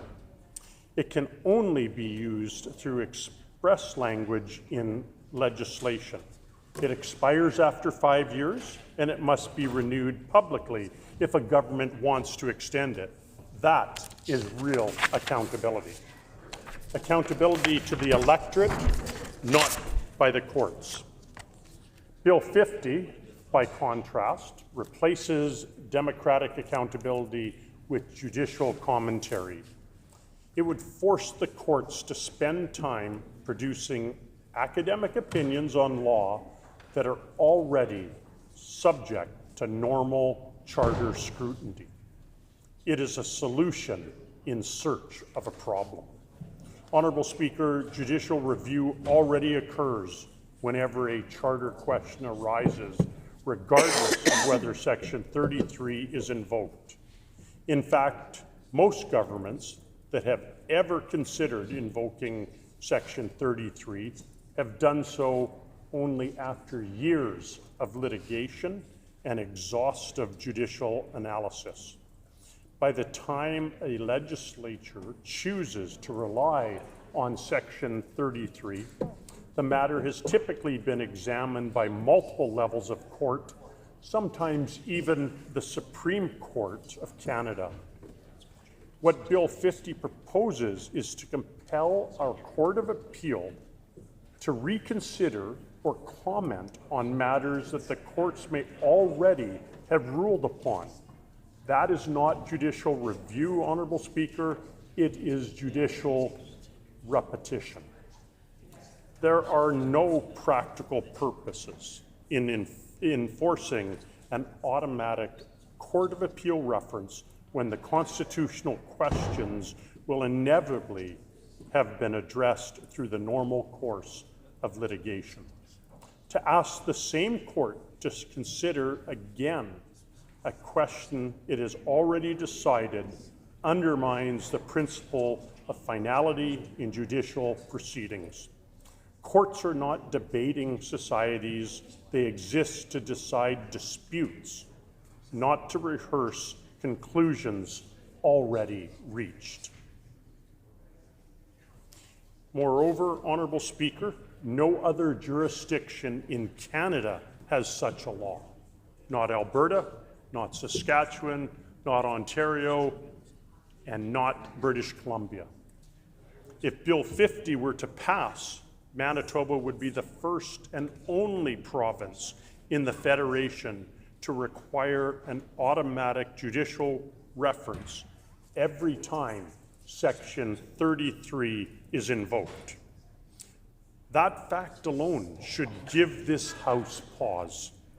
When every other jurisdiction in the country has determined that existing judicial mechanisms are sufficient, one must ask what unique problem this government is trying to solve, or whether there is in fact any problem whatsoever.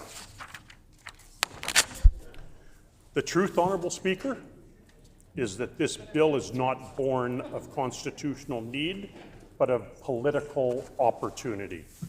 It's an attempt by the NDP government to signal virtue rather than secure rights.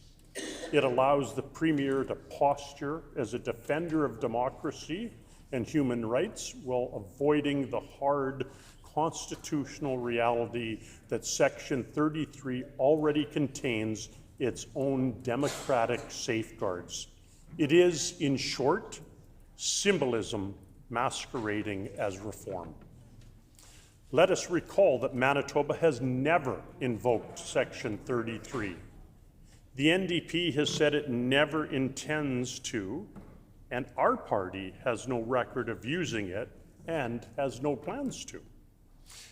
There is no crisis of right in this province that necessitates this bill. The only thing that has changed is the political climate and the NDP's desire to see on the national stage as a progressive counterweight to governments in other provinces. It's hard to escape the impression that this bill was drafted not for Manitobans, but for the headlines. Honourable Speaker, we must also consider the broader constitutional context. As we speak, the Supreme Court of Canada is seized with two major cases from Quebec, Hack versus Quebec and English Montreal School Board versus Quebec, that will determine the permissible scope of Section 33 and whether legislatures can invoke it preemptively to insulate laws from judicial scrutiny. The outcome of those cases will have profound implications for every province, including Manitoba.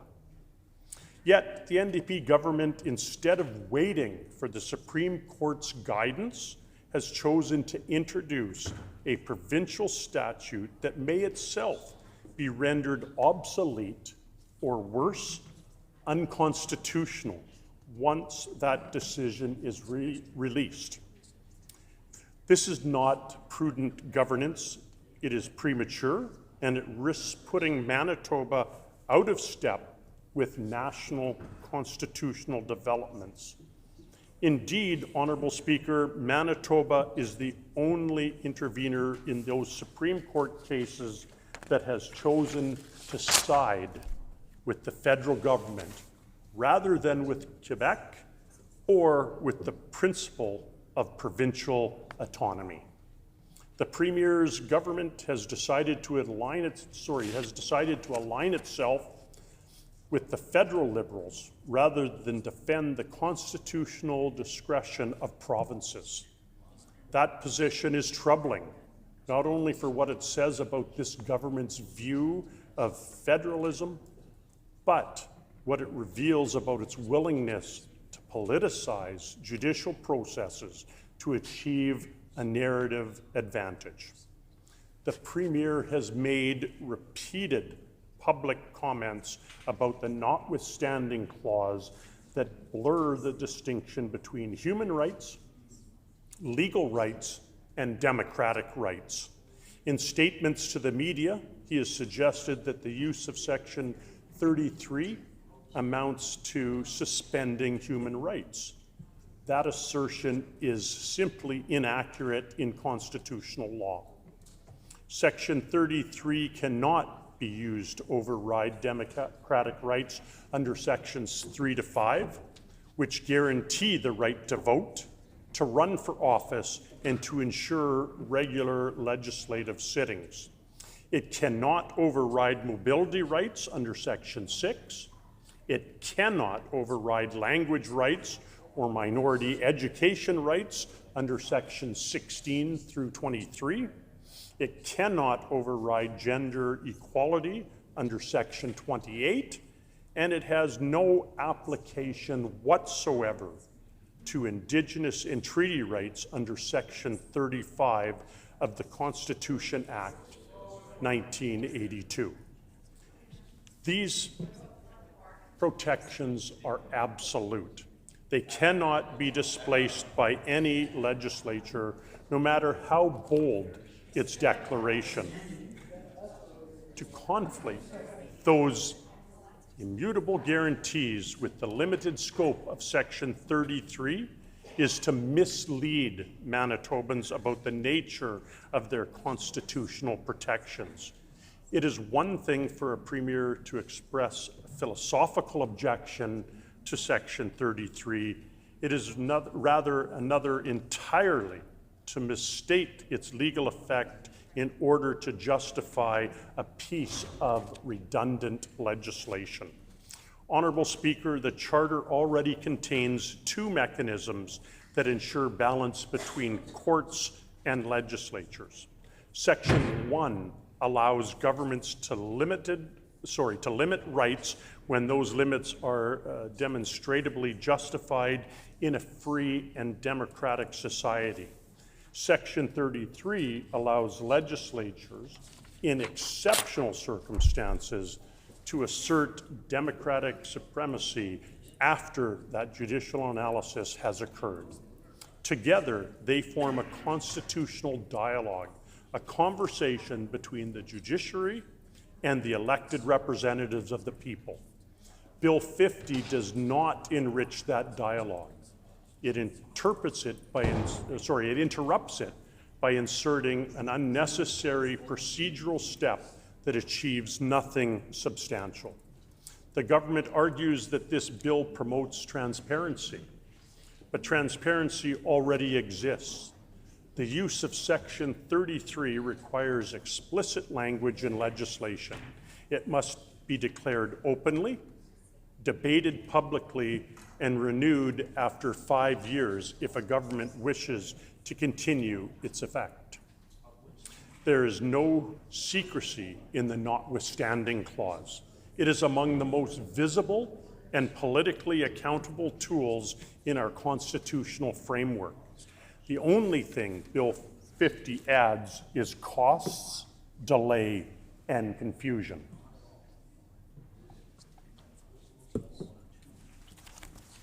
If the Court of Appeal is compelled to review every law containing a Section 33 declaration, the judiciary will be drawn into hypothetical or academic exercises on legislation that may never be challenged in practice. That risks politicizing the courts by asking them to issue opinions detached from actual disputes. The independence of the judiciary depends on its restraint. Courts should not be used as advisory commentators for political theater. This bill, Honourable Speaker, is also troubling for what it implies about the Premier's attitude towards the courts. The Premier has already demonstrated a willingness to wade into judicial matters for political effect. He has criticized court decisions, attempted to frame constitutional questions as moral tests, and now seeks a legislative, judicial involvement even when it is neither necessary nor constitutionally appropriate. This is not respect for the rule of law, it's an attempt to influence it. By compelling the Court of Appeal to pronounce on hypothetical uses of Section 33, the government risks eroding the boundaries between the legislative and judicial branches. It is the role of the courts to interpret law, not preemptively pass judgment on legislation before it is ever taken effect. Bill 50 would invite the courts to do exactly that, thereby undermining the very separation of power that exists to sustain our constitutional democracy. Honourable Speaker, it is worth noting that every government in Canada, regardless of political stripe, has treated Section 33 with restraint. Even those provinces that have invoked it, Quebec, Saskatchewan, Ontario, and Alberta, have done so sparingly and with clear democratic accountability. None has ever seen fit to bind itself with a mandatory judicial review mechanism. They have relied instead on the good sense of their legislatures and the judgment of their citizens. Manitoba, Honourable Speaker, should be no different. Let us not forget that the Charter itself was the product of compromise among democratically elected representatives. It was never intended to elevate the judiciary above the legislature, but to create a dynamic balance between them. Section 33 was inserted to ensure that ultimate authority remains with the people through their elected assemblies. To now require that every exercise of that authority be automatically second-guessed by the courts turns the principle of legislative supremacy on its head. Honourable Speaker, one might also question the timing of this bill.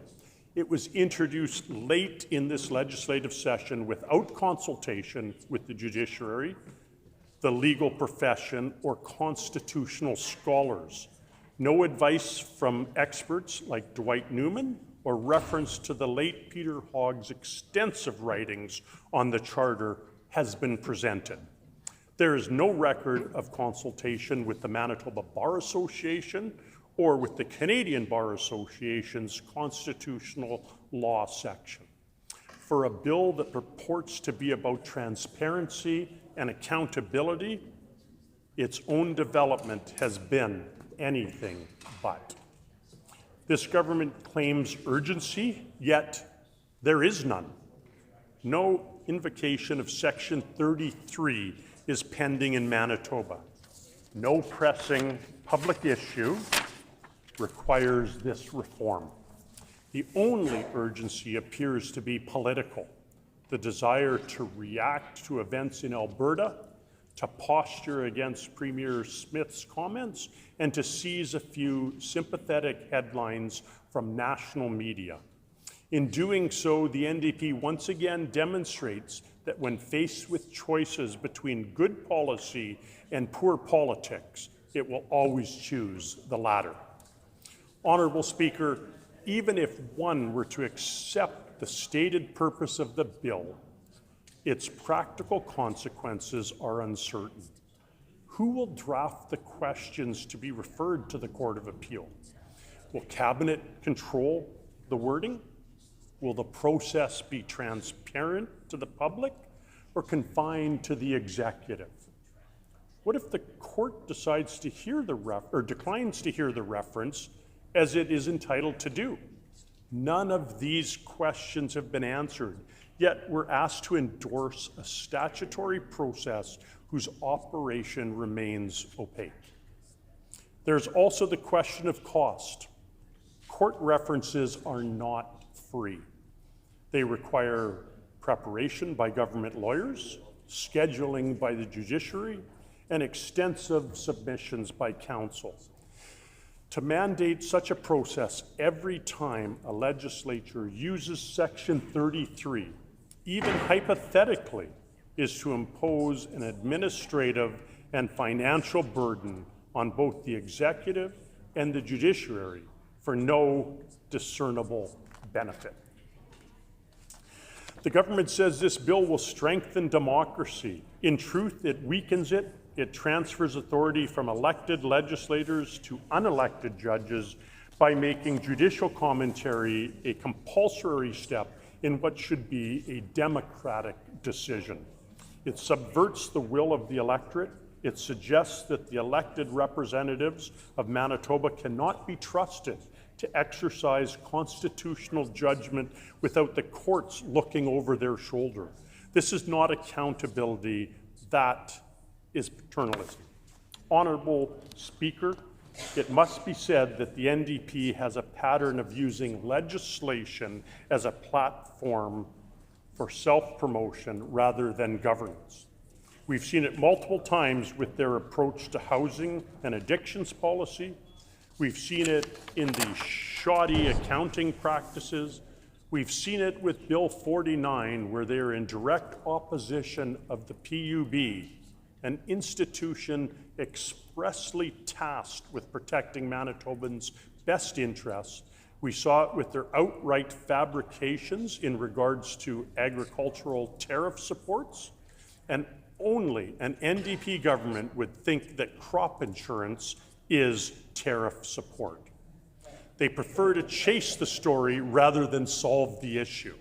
They legislate press releases rather than principles. Bill 50 is another example. It creates the illusion of courage while avoiding the responsibility of substance. If the Premier truly believes in open debate about the notwithstanding clause, this chamber is the proper forum, perhaps even at full constitutional conference, if he's so inclined. Then again, maybe not a constitutional conference is not to the Premier's taste, as it would require him to make arguments in front of his peers rather than grandiose statements behind a podium where he can control the narrative. The courts have their role, but they are not substitutes for political courage. This government appears to want judges to do their talking for them. Honorary Speaker, let us also not overlook the constitutional irony.